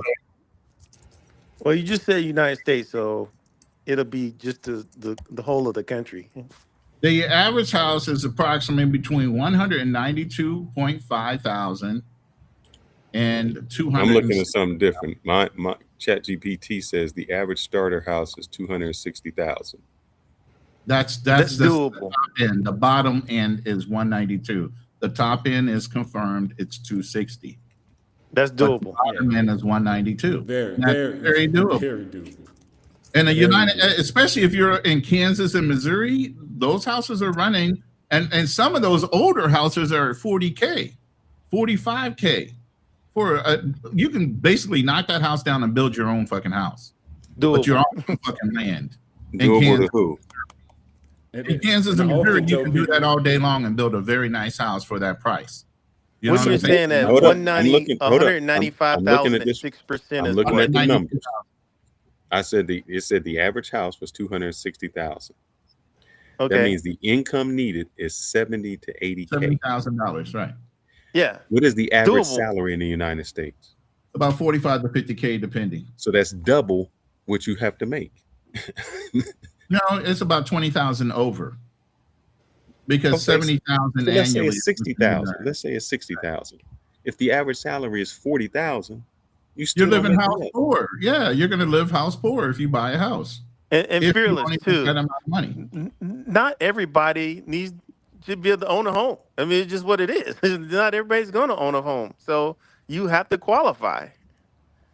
And everybody was house poor. And if you look at DTI is around 55. So you have to take DTI into consideration. Again, this is why I liberate people out of this ideology, because it leaves them behind. It leaves them, deserted without a home, believing that they can't do it because someone said it on a TikTok. Right. Again, if you look at the information on the ground and you actually do the legwork, not only is housing in America affordable, it's profitable.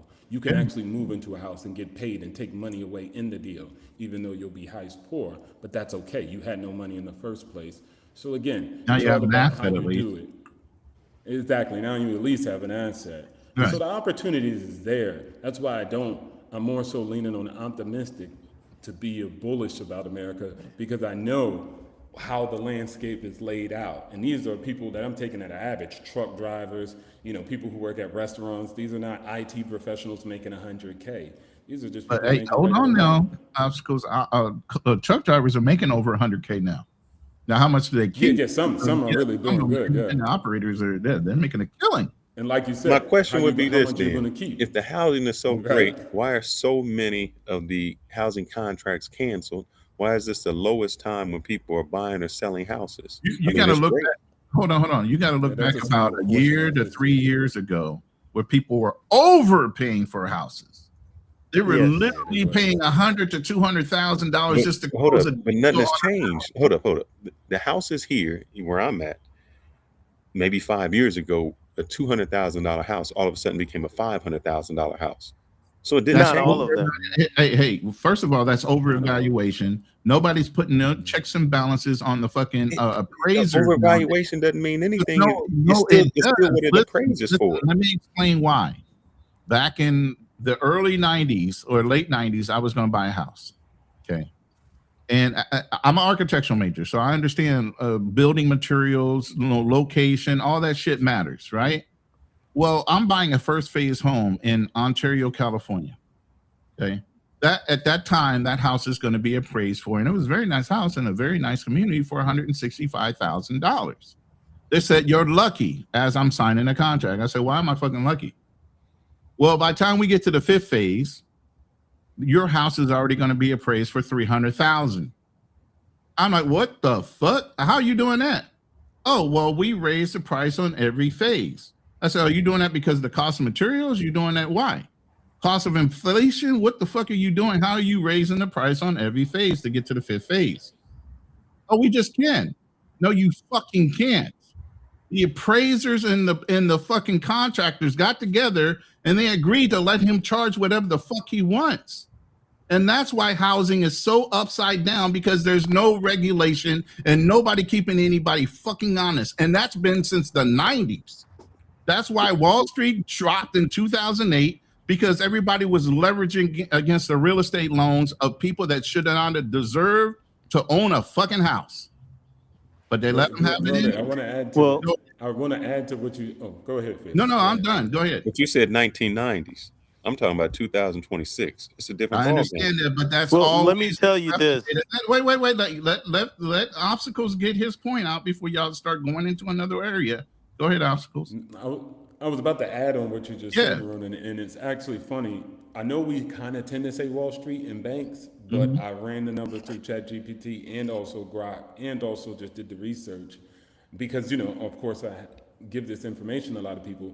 Most of the bad loans were just loan officers. They were middle class and normal people. Exactly. They generated 80% of all the false loans, subprime loans. It Subprime wasn't loans, and the they big leverage guys and the against those. banks. Right. It was just normal They, people. that was the Fraud whole to the highest thing. extent. They were edging A lot bet. of people got locked up behind that. Right. And the whole thing is the people that actually leveraged against the subprime loans, they actually had a whole new thing old boy invented.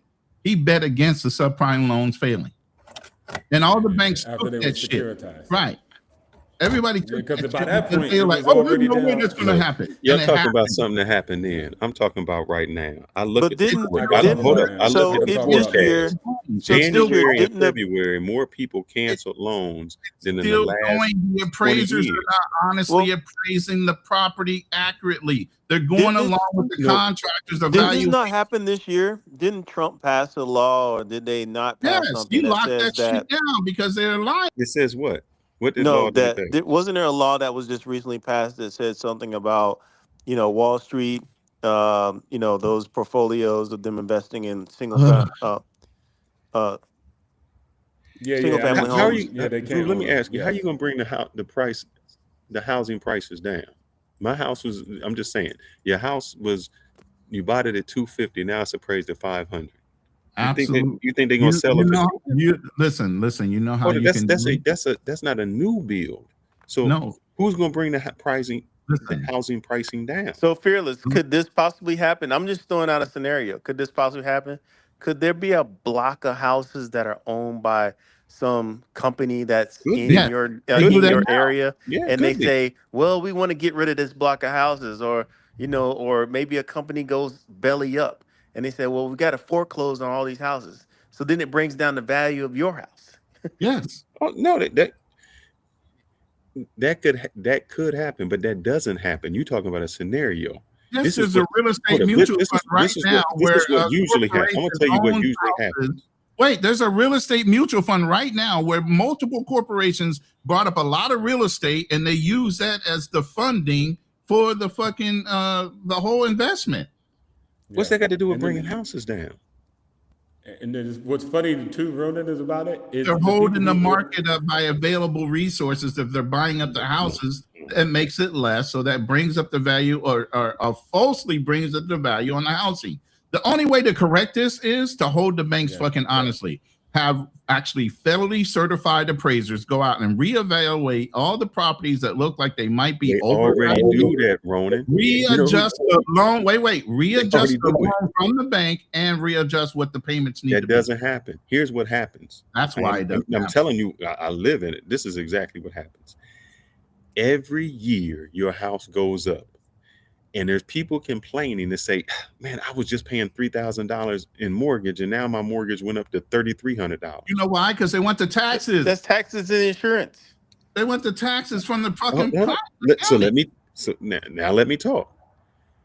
Your house does not get appraised by the federal government. Your county appraises your house, and your taxes are based on your appraised value. And every year, your house value goes up because they charge you more in taxes. Correct. So what you're trying to tell me is the county is going to say, "No, we're going to appraise your house for less." That doesn't happen. They usually did. They usually did historically. That's been the big The- problem. the- They never the praised county is assessed not value. appraising your house for less money. That's why it's called assessed value, and then there's Yes. market value. Those are two different things. It's an And they're assessment, usually not an aligned. appraisal. Assessed value is always reduced because it has a different formula to it. Again, I did $500 million in real estate. I might know what I'm talking about just a little bit. A little bit. I don't know everything.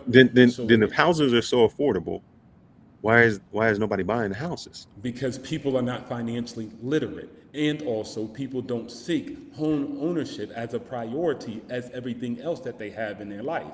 You can't just give out houses just because. People have to have the intentionality and want to secure the house and be financially literate prior to that. There's massive amounts of issues with people's financial literacy. Shout outs to the big homie on financial audit who shows this. But again, going back to the finance and the fundamental principles about the real estate to reduce it, I think it will adjust because, as Ronan said, during the interest rates being extremely low as they ever were, sellers just said, hey, look, I know you're getting money for cheap, so I'm gonna charge you more for the product. That's what that was. They just charge people exorbitant extra prices. I was So in now commercial. that Some now that the people bought it interest for rates higher are prices. 6 and 7%, But that they're means the correcting housing themselves. should be lower. But they're correcting No, it's themselves. not. After the rate has changed, That's what I'm the rates exact. are, like So like Austin for a second It's was not just the rate. extremely high. Now it went down by 50% in the last 6 months because that was out of bonanzas. That's ridiculous. People were like but Ronan said, 50% naming their still, first baby in but order no, to get the a house. 50% still did not bring it down to an affordable price for the me- people. Again, Let it's me not happening explain. all at once. It's Let not me a sharp explain. decline. It's a slow Let- decline. let Shout me out to explain. Ronan. Go ahead.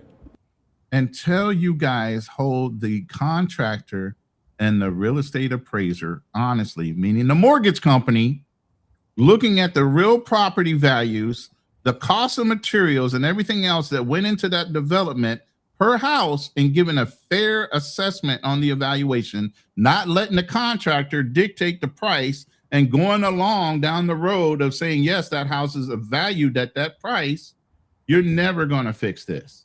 You have to control it at its root cause, which is the contractor and the appraiser agreeing to let the contractor charge whatever you want. But that fucks up the LMS, whatever it's called, the LMS or something like that. MLS. Yes, that fucks it up because the price per square foot is off based on the contractor and the appraiser not evaluating the property in that area correctly.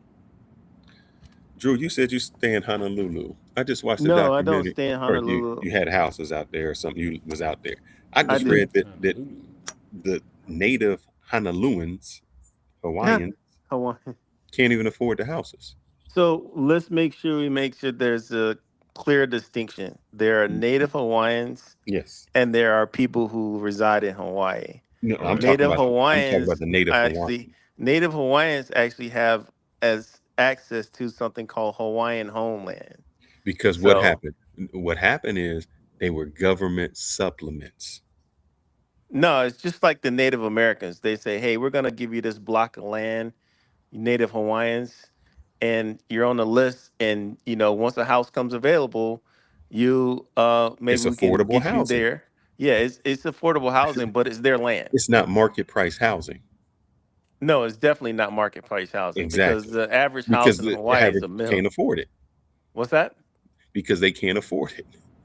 Well, of course they can't afford it No. because you had a government come in and tell people, hey, well, yeah, you're used to the land, but we're gonna divvy it up, and this will make it better for you, native person. The Well, why native did they person give is it to like, 'em, there Drew? are no borders. What are you talking about? The land is the land. We just live here. Why did So- they give it to him, Drew?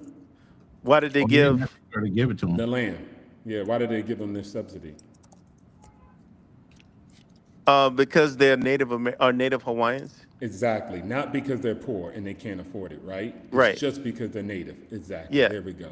So again, we have to go back to the case of the matter is it is affordable. And then again, people don't think it is. They say it's not. Okay, completely fine. I'm okay with that too.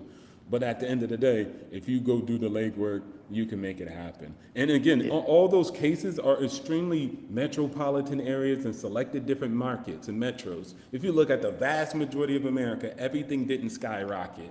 It was specific markets like a Austin, like a Denver, like a, what's it called? In Tennessee, Nashville, and et cetera. Like these small bubbles, Dallas, et cetera, Houston. Like these, the rest of America, it stayed fairly at a price. And the same thing happened with the 2008 event. Most properties didn't foreclose. They were in select areas and select demographics. So again, I think that when it comes down to housing, it is affordable, but you have to be financially literate first. Hey, Fearless, when I was in Texas last year and visited you guys there, I looked around Arlington and I saw houses in the twos. I mean, nice ranch houses. There's some Obviously. houses on the backside, on the southern side of Houston that are about 165, and communities, prefab communities for 165 to 200,000. Yeah, and these were Yeah. brick homes, like nice And it, ranch style homes. And I think shared this with you, Ronan. Like, it's hard to change the prices and reduce them. Most people just say, "How do we reduce?" If you want to reduce home prices, you know what you're doing is you're taking generations who paid off their home and you're taking equity away from them. If you And actually nobody wants lower to the give away price of their the equity. home, and nobody wants to give away their equity that they But rightfully it's worked for, and preconceived, then not only this, misquoted equity. watch this, That's the Ronan. whole Watch problem. this, Ronan. Yeah. Also, on top of that, when you say, okay, let's do affordable housing in your community, people don't want that. You know why? No, Because Exactly. not affordable Because at it all. housing brings will down the other damage their house. valuation Yeah. of their house. Yep. So Not they in use my the neighborhood. purpose And of see, here's the the thing: people. it keeps propagating itself because nobody wants to devalue their home. To be honest, Why Yeah, would they? that's funny, man. Because when I first moved, had a house here in Vegas, that I remember a realtor saying, the bus line doesn't go all the way up to Anthem, and I was like, oh man, I wonder why. Because they don't want rich people don't want public transportation in their neighborhood. Yeah, and poor people don't want other messed up people in their neighborhood. So everybody does right? some guarding to some extent. It's not Yep. a poor middle class people don't want poor people, and then the same thing. So what I would say is that one of the things that I did say that would help is we need more real estate creators. And currently, as I told you, I don't know offline, Ronan, but I created a real estate lab. I'm not promoting it, but what I'm just saying is it's where people go to school to pursue a real estate investor license so that we can Right. get more people creating affordable housing. What we have is just developers or just somebody who happens to work a regular job building out a real estate portfolio to make more housing affordable and bring more houses on the market. So we need more people that are individual investors going out there and taking that dilapidated house in communities and changing the community in the block. But you can't rely on developers. They just usually develop raw land. So to reconvert a neighborhood, it would take more people. And that has to be, you have to train people to go out there and do that. Right now, somebody's just like, hey, I'm a trucker. Let me do my first rehab. So we don't have enough people bringing more houses back online. And then also we have the builders too. And if we actually produce more people, more creators, real estate creators, Priority we'll had be really shifted good. somewhat because of the politicization, and that we are as ready now in lethality and readiness as we always have been. I don't know Who's what that that speaking? was, Is that but Pete Hickson? Congressman, great question. We're talking. I just Probably looked this what it up. So I just wanted to know about Arlington, Texas.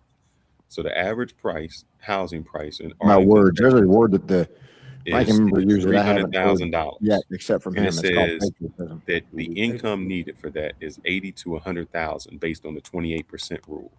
But the average income in Arlington, Texas is 65,000. So that means what you just said, the average person making the average income 65,000 can't afford the average house. Well, let me Yeah, ask you in this, that area. Fairness, because you're Duh, saying that's working like I in only went with what Arlington, he said. everybody He but I said here. Arlington, guarantee you Texas. that most of those people may work in Dallas. No, it's Arlington, But now you're Texas. talking about an hour commute. Yeah, of course. That's It life. happens Yeah, all the like time. people used to do that all the time. Like, what do you mean? Like, my grandma was in a place it took an hour just to get to the village. Like, I mean, So what you or just to the saved, you town. just Like, spent more it's just money life. in your gas and tolls to get there. Yes. Yeah. So when you do that, it still doesn't make it affordable because what you just think you saved, Okay. you just spent in commuting. So you're just saying Look, that in the your mind, if housing is it's not affordable, but affordable, the it'll never commute be is not. affordable. No, you still are $10,000 less on the average. That's the average income. You're still $10,000 less to qualify for the home. That's Okay. if you live in Arlington, right? But I I only guarantee went you, on what you said. You said no, Arlington, so I looked up I said Arlington. I looked at a house in Arlington, but it's in the vicinity of Dallas. So why wouldn't I drive to Dallas if I could make more money? And everybody usually has a car because it's just, to live in Arlington, it's not like you could just live within it. You need a car, period. Most of travel. America is extremely large. All I know is if housing was affordable, then more people would be having it. Not true. Not accurate at all. I know that that when my father grew up, it was a one income that could get a house. It wasn't Now one affordable back income. then. Now it People were takes two. complaining. And here's the thing: when we say income, that was household income. That wasn't individual income. That means two people still didn't make enough to afford the house. And that's almost anywhere in the planet. like Thailand, like any place. It was, and plus it wasn't affordable back then because they have video footage of people saying it wasn't affordable. People going into the house and saying, "Hey, did you buy a plot of land?" They're like, "I couldn't afford it." Like people couldn't afford it back then. Hey, That's why check we have this a out. 30-year Check this mortgage. out, OTO. Mortgages used to only be 15 years. I don't know how we Hey, got until OTO, people couldn't check this actually out. satisfy it. Because My I buddy, know how we got I there. talked to my buddy one time and I said, "Hey, how much did your dad pay for his house back in the day?" And his dad passed, and they have their house, nice piece of land. He said, "Dad paid like 25,000 for the house." Then he said, when he bought the house, they asked him, "Do you want the lot next door?" He said, "How much is it?" 10,000. He said, "Oh, that's too much." Now that Yeah, house is right. like if two or yeah, three hundred hindsight being thousand dollars. 2020, you kicking yourself in the ass for that, just like me and Bitcoin. But you live and you learn. But that was a lot for him back then. But we can Right. scoff at it now and be like, "Oh, that's stupid. Why didn't you buy it?" Like you paid all cash. That's like extremely crazy. People don't even have $500 saved now because they can't, because they didn't. And so again, it's just a financial literacy thing. That's the biggest issue. It's the root of everything, regardless if the economy is great or not. Like if you don't have the financial literacy, But then you're here's the dead. biggest thing Dead to too. rights. You had a lot of people move from bigger cities with more property value, sold their homes and moved down south. That's what the biggest problem right now with Houston, Texas, Dallas, all these southern states. People, and I used to give that advice when I lived in California talking to my clients. Hey, your kids are gone. They're not coming back home. Why are you keeping that 7-bedroom house? That's your retirement. Kick that house off to the curb, get your profit out of that shit, and move down south, buy a house of equal size if you want, and pocket the rest into investments. Bro, I just came back from South Carolina, and that is exactly what's going on. There's Yeah, I understand. so That's many northern people that have moved competent down south. financial advice. What you mean? That's it. And bro, let me tell you this: they moved down south, and they're buying their homes, nice cash or whatever, and they're going like, But the they're working as locals a are bus driver, fucking making hating that shit. $20 an hour, making great The whole money. thing is the locals are hating that shit because No, it's but you, running up the Drew, price on what you're them. not taking into account is this: the people Okay, who sure. moved down south usually had money, just like the people who moved from California to Texas. Exactly. But what does that do for the? Listen, you just said that it. was It raising drives the up price of the for house. people. Right. It drives up the price for the people locally that weren't making that much money and don't have the money, so they can't afford it. Fearless, I will tell you this: they are moving down south, and they're moving down Oh, I know south they're into moving new down south. neighborhoods. They're not Yeah, moving because down south into old neighborhoods that have been because beat by usually the people. people who are moving have the income to either buy their house or pay more for the houses. That's what happened in Texas. People from California moved to Texas, and Right where just I like they was. moved to Austin. That's the reason the housing prices in Austin skyrocketed. I swear to Because God, the right people where were I saying, was, "Oh, this house is only 400,000. for 4 My acres. house was $1 million. I can buy this house." And they were buying it sight unseen and paying full cash for it. And some of them were No just appraisal, no inspection. nothing. And so, Because I was putting in bids, and I And was getting that's what rejected. throws all off of the the housing housing market. prices went up. Right, but that throws off the housing market because it's an improper evaluation based on somebody wanting to pay through the fucking nose for property. It's not the There was no improper evaluation because it's There what was no people are paying. evaluation. Right, it was but straight out when of people pocket. wait, it wasn't initially. But when somebody else goes to sell, what does the fucking seller do? Yeah, they go get He that goes comp. They go get that reappraises comp. and looks at that comp and says that house Ooh, down my the street property is now worth 400. 500,000. Now your house is now sub the price I'm because winning. now it has more rooms, more of this, more of that, and it over evaluates and inflates the fucking market. That's what And I've been trying to say the whole fucking what's time. what's I just funny told you, is wait. In Woodlands, where I was before I left Texas, they were selling 4 acres for 123,000. Then just put a house on it. Yeah. What's funny, guys, is that how we talk about you guys were mentioning your next show, and that was one of the cases in that documentary where the guy said, well, the people who lived here or lived in this area, the small hats are coming around asking if they want to sell their house. How much would they sell the house for? Are you going to sell your house? Because And the government would pay for it. and eventually people would eventually sell out. So They okay, literally know Wait, how hold on. Stop right there, though, pay your Drew. mortgage. Stop there, Drew. That's the important part that people don't get about that. Because I remember I watched the video from Tyler Oliver or whatever Yeah, his that's name is. him. That's the one Yeah, we're talking but, about. but what did the lady say? The lady said they formed a group and they said, let's hold the line. And what did people do? Sell the hell out. Sell their house. Period. Exactly. Mhm. Yep. But the reason they were selling So them you out can't because they blame were another group for you no selling out. No, there is no because Right. they were you sold Exactly. rezoning. out. Hold You up, hold sold up. out. They were Exactly. rezoning. They were making it so uncomfortable for the people who lived there. It became difficult. They're Okay, strong so Yeah, armed. you now just tell them I don't want to sell out. sell. Now we're giving excuses for selling out. No, you sold out. Hold the line. Sir, if I lived in a Period. place and my grocery store isn't the same, I don't have the same schooling, my schooling isn't there, it's not a comfortable neighborhood for me to be in. Even the lady said it herself. And what did she say? Like She said, "Yeah, you can hold out." She said, "But it's you not a sold place I out. even want to be in. It's a place that they even have their Anymore. own police So force. What are you talking you about?" lost the war. There is no universe to protect you from losing. If you want to sell out, you're gonna be All sell right. out. So It is you in the the story. South, and all the Right. KKK live next to you. Do you live there and just say, Well, I'm gonna bear with it, or I'm gonna leave?" well, some people did, right? That's American history. Not all by everybody ran. Some people Yeah. held their position. Some people owned Facts. land. My ancestors, I don't know about yours, but some ancestors stood the ground regardless. And it's not like they ran up north and it was all peaches and creams. They dealt with it up there too, just in different factions. So hold the Yeah. land. Maybe this is something black people aren't used to often. Stop selling out and creating excuses about you selling out. And it's not Stand the always line. Yeah, about it ain't selling out. comfortable. There's some Yeah, it's people. not comfortable. That's life. No, Life get jiggy and it's sometimes, not man. always about selling out, Gotta deal brother. with it. For instance, you say selling out and run. What happens is they just develop around you. In your house where you was paying $200 a year in taxes, all of a sudden now you paying $2,000 a year, and you on a fixed income, or $10,000 a year as it comes here. So it doesn't do it. When the prices go up around you, what happens is your property tax, as I told you, go up. It doesn't matter if your house is low, all your property tax go up. So you can't afford it. Exactly. In the United These States, you folks only ain't. rent. I don't care how much you buy a house, you still only renting. You're forever leaser. These folks ain't Thanos. Any strategy that they got is a strategy you can implement and beat. That's what I'm saying.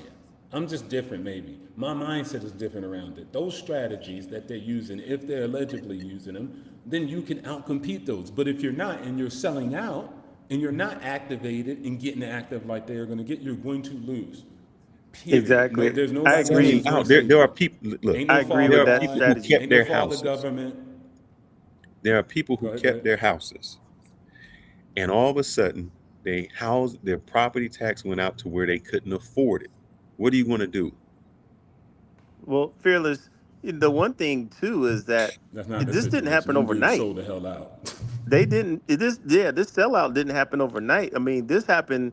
What they did, like you said, Slowly but they surely. grabbed one seat and then they got another seat, and people didn't vote. Didn't show up, didn't pull up. Oh, I got life to live. I got other things to do. Okay, well, you're just gonna lose the battle. That's all I'm saying. Yeah. And when you Next thing lose you it, know, I don't want to be the hearing no whole cries. town council is Oh, Yeah, their the whole people. town council. That hey, happened the first slowly thing I but said is surely. they were smart. They I couldn't take nothing away from them. They were smart. They said we're gonna get them locally. And that's what they did. They took over the council and took them locally. I had Yep. nothing wrong to say what they did.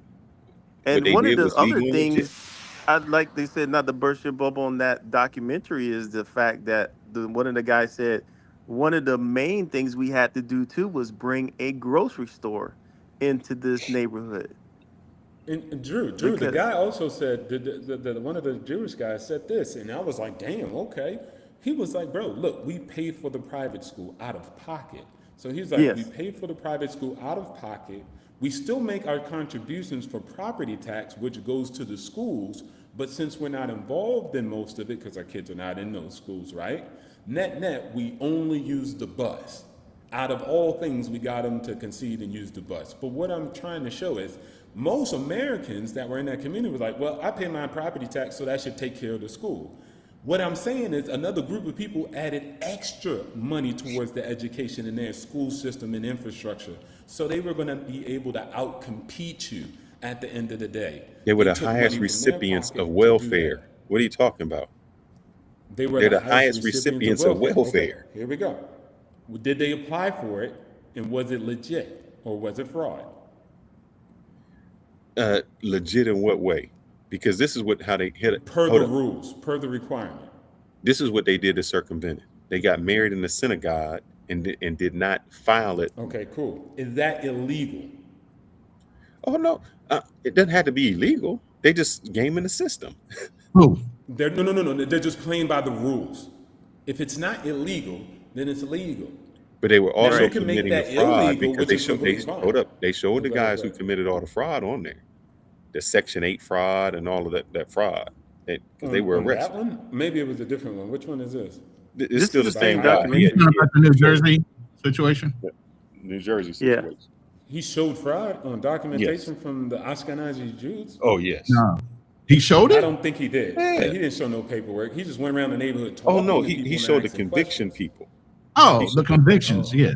Oh, the convictions. Because Okay, they're got you, basically got you. lying about being on welfare while they're sitting there taking X amount of resources from the government. They're married. They're just not recognized marriage. Correct. It means the man is in the house. He's still making money, and she's taking resources from the federal government. Basically, Somalia. But in white people And mode. wait, hold on. Basically Somalia, basic Black America, basically white American. So it's a Right. human thing. Maybe what people are discontent about is, well, they don't get that much Took over shit a whole for it. town. Right. They Okay? took over a whole town. But we all doing it. Yeah, exactly. They had a better strategy, God damn it.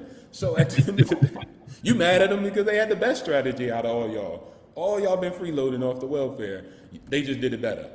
No, I'm And not you upset. think about I'm it not- too, Not that you. is a strategy maybe, as we talked about just briefly about the Great Migration, Black people trickled in up north into these white neighborhoods and they bought one house, they bought two houses, they bought stores, and the white people moved out. Then what happened to the property value? Of course, it plumped. They lowered the property value. The assessments went down. Exactly. And that was because of race. I'm just saying. I'm running. No, that was because Iran. No, I'm just kidding. My generator is running low. I might have to go. Don't say Oh, that. really? You running off generator over there? Yeah, man, my power went out. Oh, Yo, I didn't know. I did see the pictures that you sent me of your house, bro. Yo, that joint was fly. I didn't see it. I didn't see it the first time. I went back in the email. I was like, damn, who's See the this? truck? Yeah. Yo, that joint is evil, bro. That's a nice house, man. I like the I call that color and motherfucker the everything. beast. Nobody gets around that bitch, man. That shit is big. So do y'all think that this is initiation for World War III? Nah. No. It'll Why be not? over maybe in about a month or two. They can't fight that long. But you say Yeah. over. When you say over, what does over mean? There's going to be a nobody's going to win. There'll just be a resolution of something. It'll just end that way. But Israel's not going to conquer fucking Iran. America's not going to conquer Iran. If anything, they'll put a hurting on them to where they can't function properly for a couple years while they rebuild some fucking infrastructure and be done with it. But See, Israel I don't see it like that because I see Here's Iran the thing, saying this. Israel cannot wipe Iran off the fucking planet. It's not going to happen ever in anybody's dreams, Netanyahu's dreams, Donald Trump's dreams. It's never going to happen. Plus, like I said, by midterms, Donald Trump's going to have more to worry about than fucking Israel right now. Here's the thing I think that we always mess up at, and I say Americans. We work in a stopwatch, and other countries work on a calendar. Meaning we say, oh, yeah, that's over. 12 days, we couldn't go a month. Where other countries say, man, we're going to build out for the next time. In my opinion, Iran is going to say, oh, we're not going to let this happen to us again. Other countries are going to say, we're not going to let this happen to us ever. Oh, I'm sure. We're going to build our nuclear weapon. We're going to do whatever it is, and we're going to make sure that this doesn't happen to us again. Why would I stop? If I'm a country, why would I not build nuclear weapons? If I'm not part of NATO or anything else, I wouldn't give a fuck what you thought. So did this make us safer, or did this make us more unsafe? No, it opened up the door back for the fucking terrorist cells and everything else to come back out in the fucking woodwork again. Yeah. I mean, I'm You don't sure think this this happened has before? They used galvanized to the. fucking look at Iranians before. Y'all must not remember the 80s and 90s. No, That I shit Yeah, was active. They but were I'm sure this they has were bombing galvanized their you. country to but come together and maybe pursue a nuclear weapon for the future. correct. Now, how soon in the future would that be? Who knows? Would it be in our lifetime? I don't know. But you know, I think this has probably galvanized generations of people from Iran to say, "Hey, we've got to do something to basically maybe attack or eventually put a hurting on these Israelis." I mean, if I was even a country like Colombia, Mexico, I'm like, let me start doing what I need to do since I've been threatened. I put it this way. I think this is the last term that any president will outright acknowledge or do anything for Israel to this extreme, because No, now the right and the left are watching and they're no. very aware of what the fuck is going on. While some of this stuff was not being paid attention to, they were doing it freely. No. Now I will that say, shit's being Ronan, I agree with you. If you have the younger generation of those oh, Nick they're all Fuentes pissed off. types that come Yes. out and say, And "Hey, he already said we it. are He already no," said we're voting that, Democrat. I don't give a fuck that I said I'm a Republican and I don't yeah, like that shit. He outright has said it multiple times.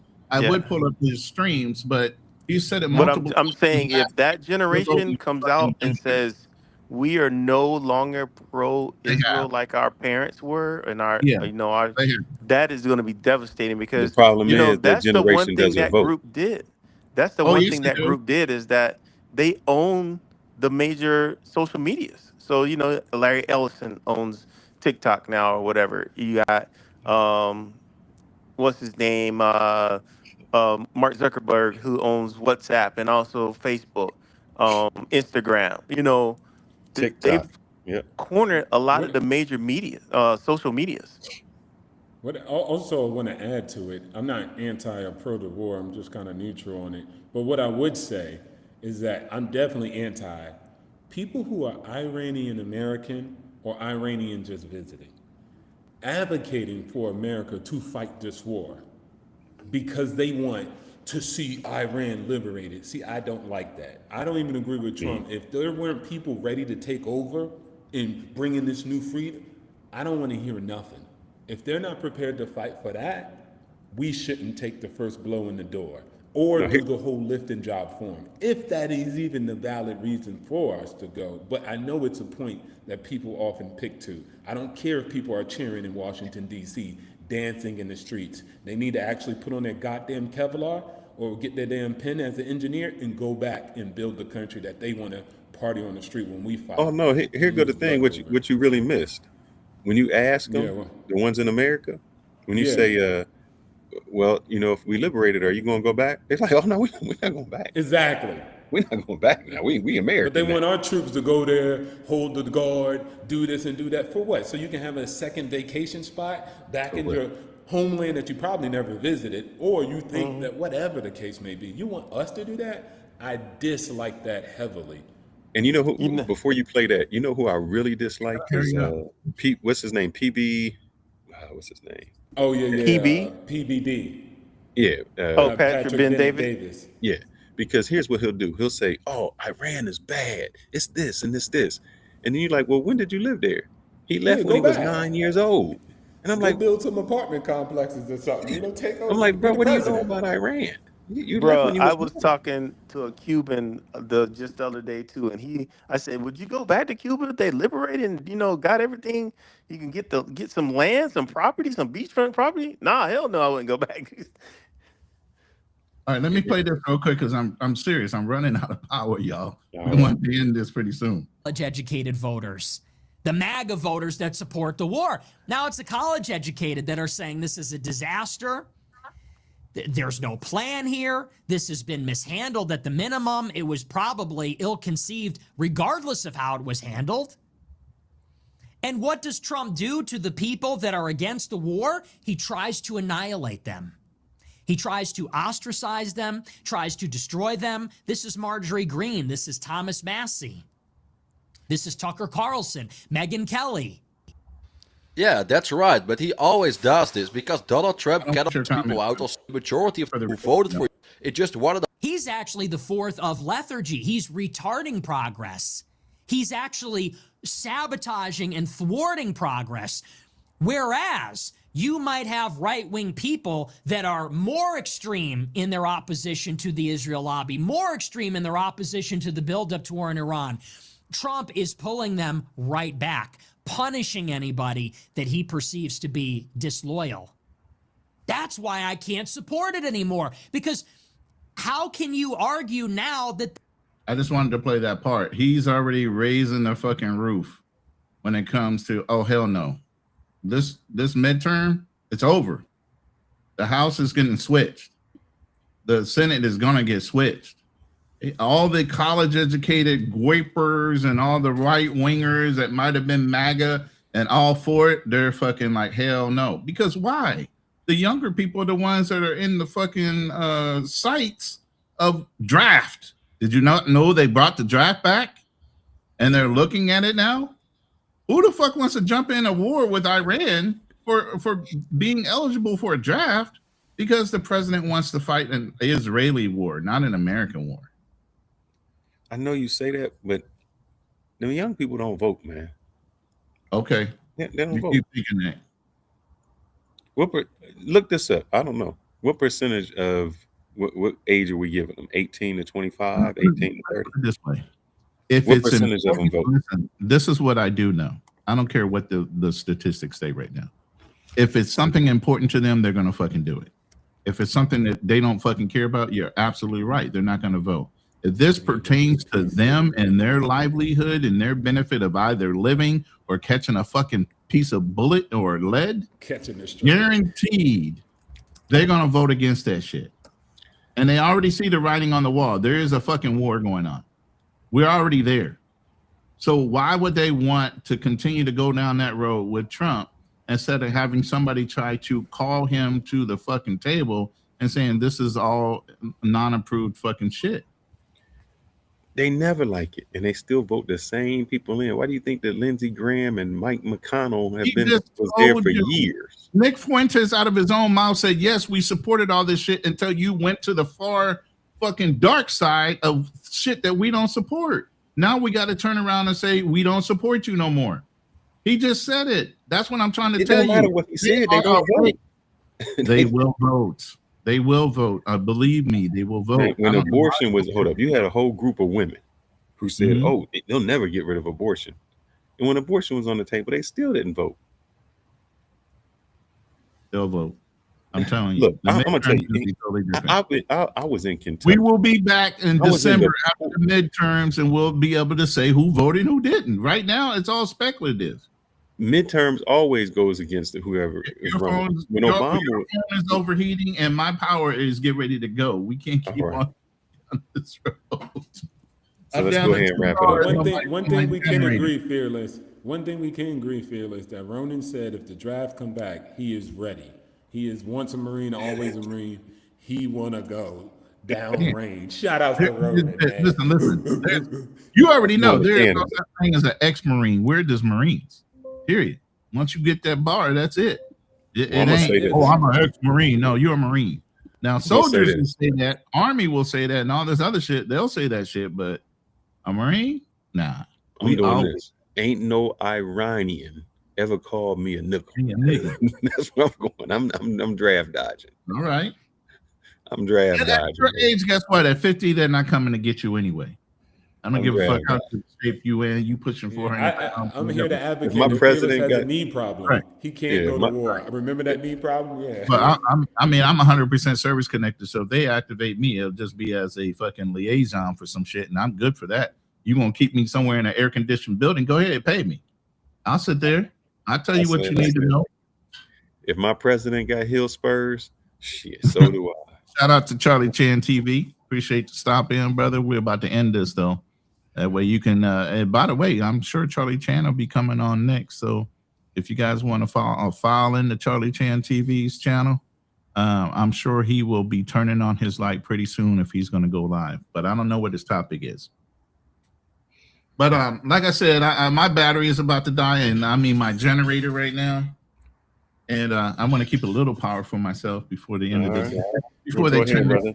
on Your girl, we say happy birthday. Go celebrate. unscheduled power outage as it is on her birthday too, bro. I was just trying to get this in and get done, and we'll have a good time. And the lights are out, but hey, that could That's be why a good. you need them lights out, brother. You don't need no lights on what y'all gonna be doing light on the some birthday. candles, get the house ready, light some candles, put some rose petals on the bed. You know what I'm saying? Exactly. I got a birthday present for you, all right.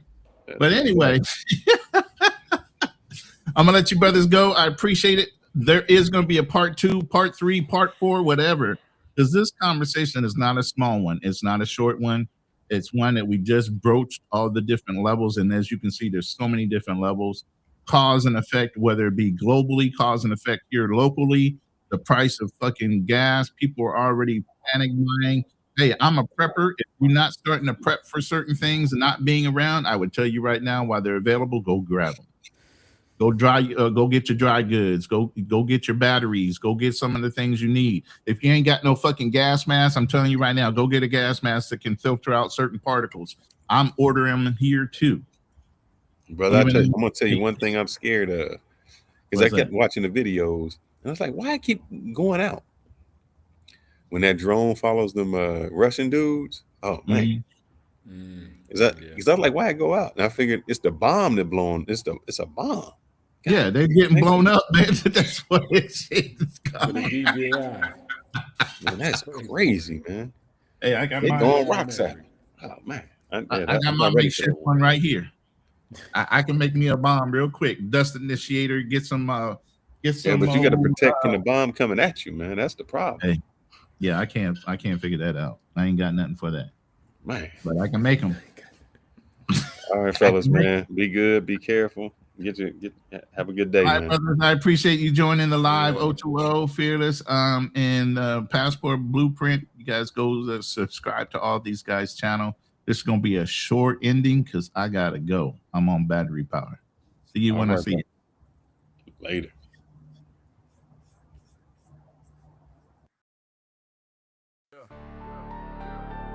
We don't do rumors.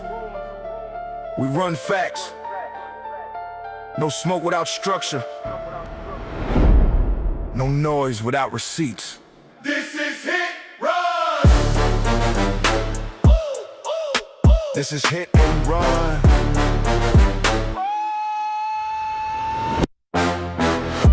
I've walked through deserts with boots full of sand.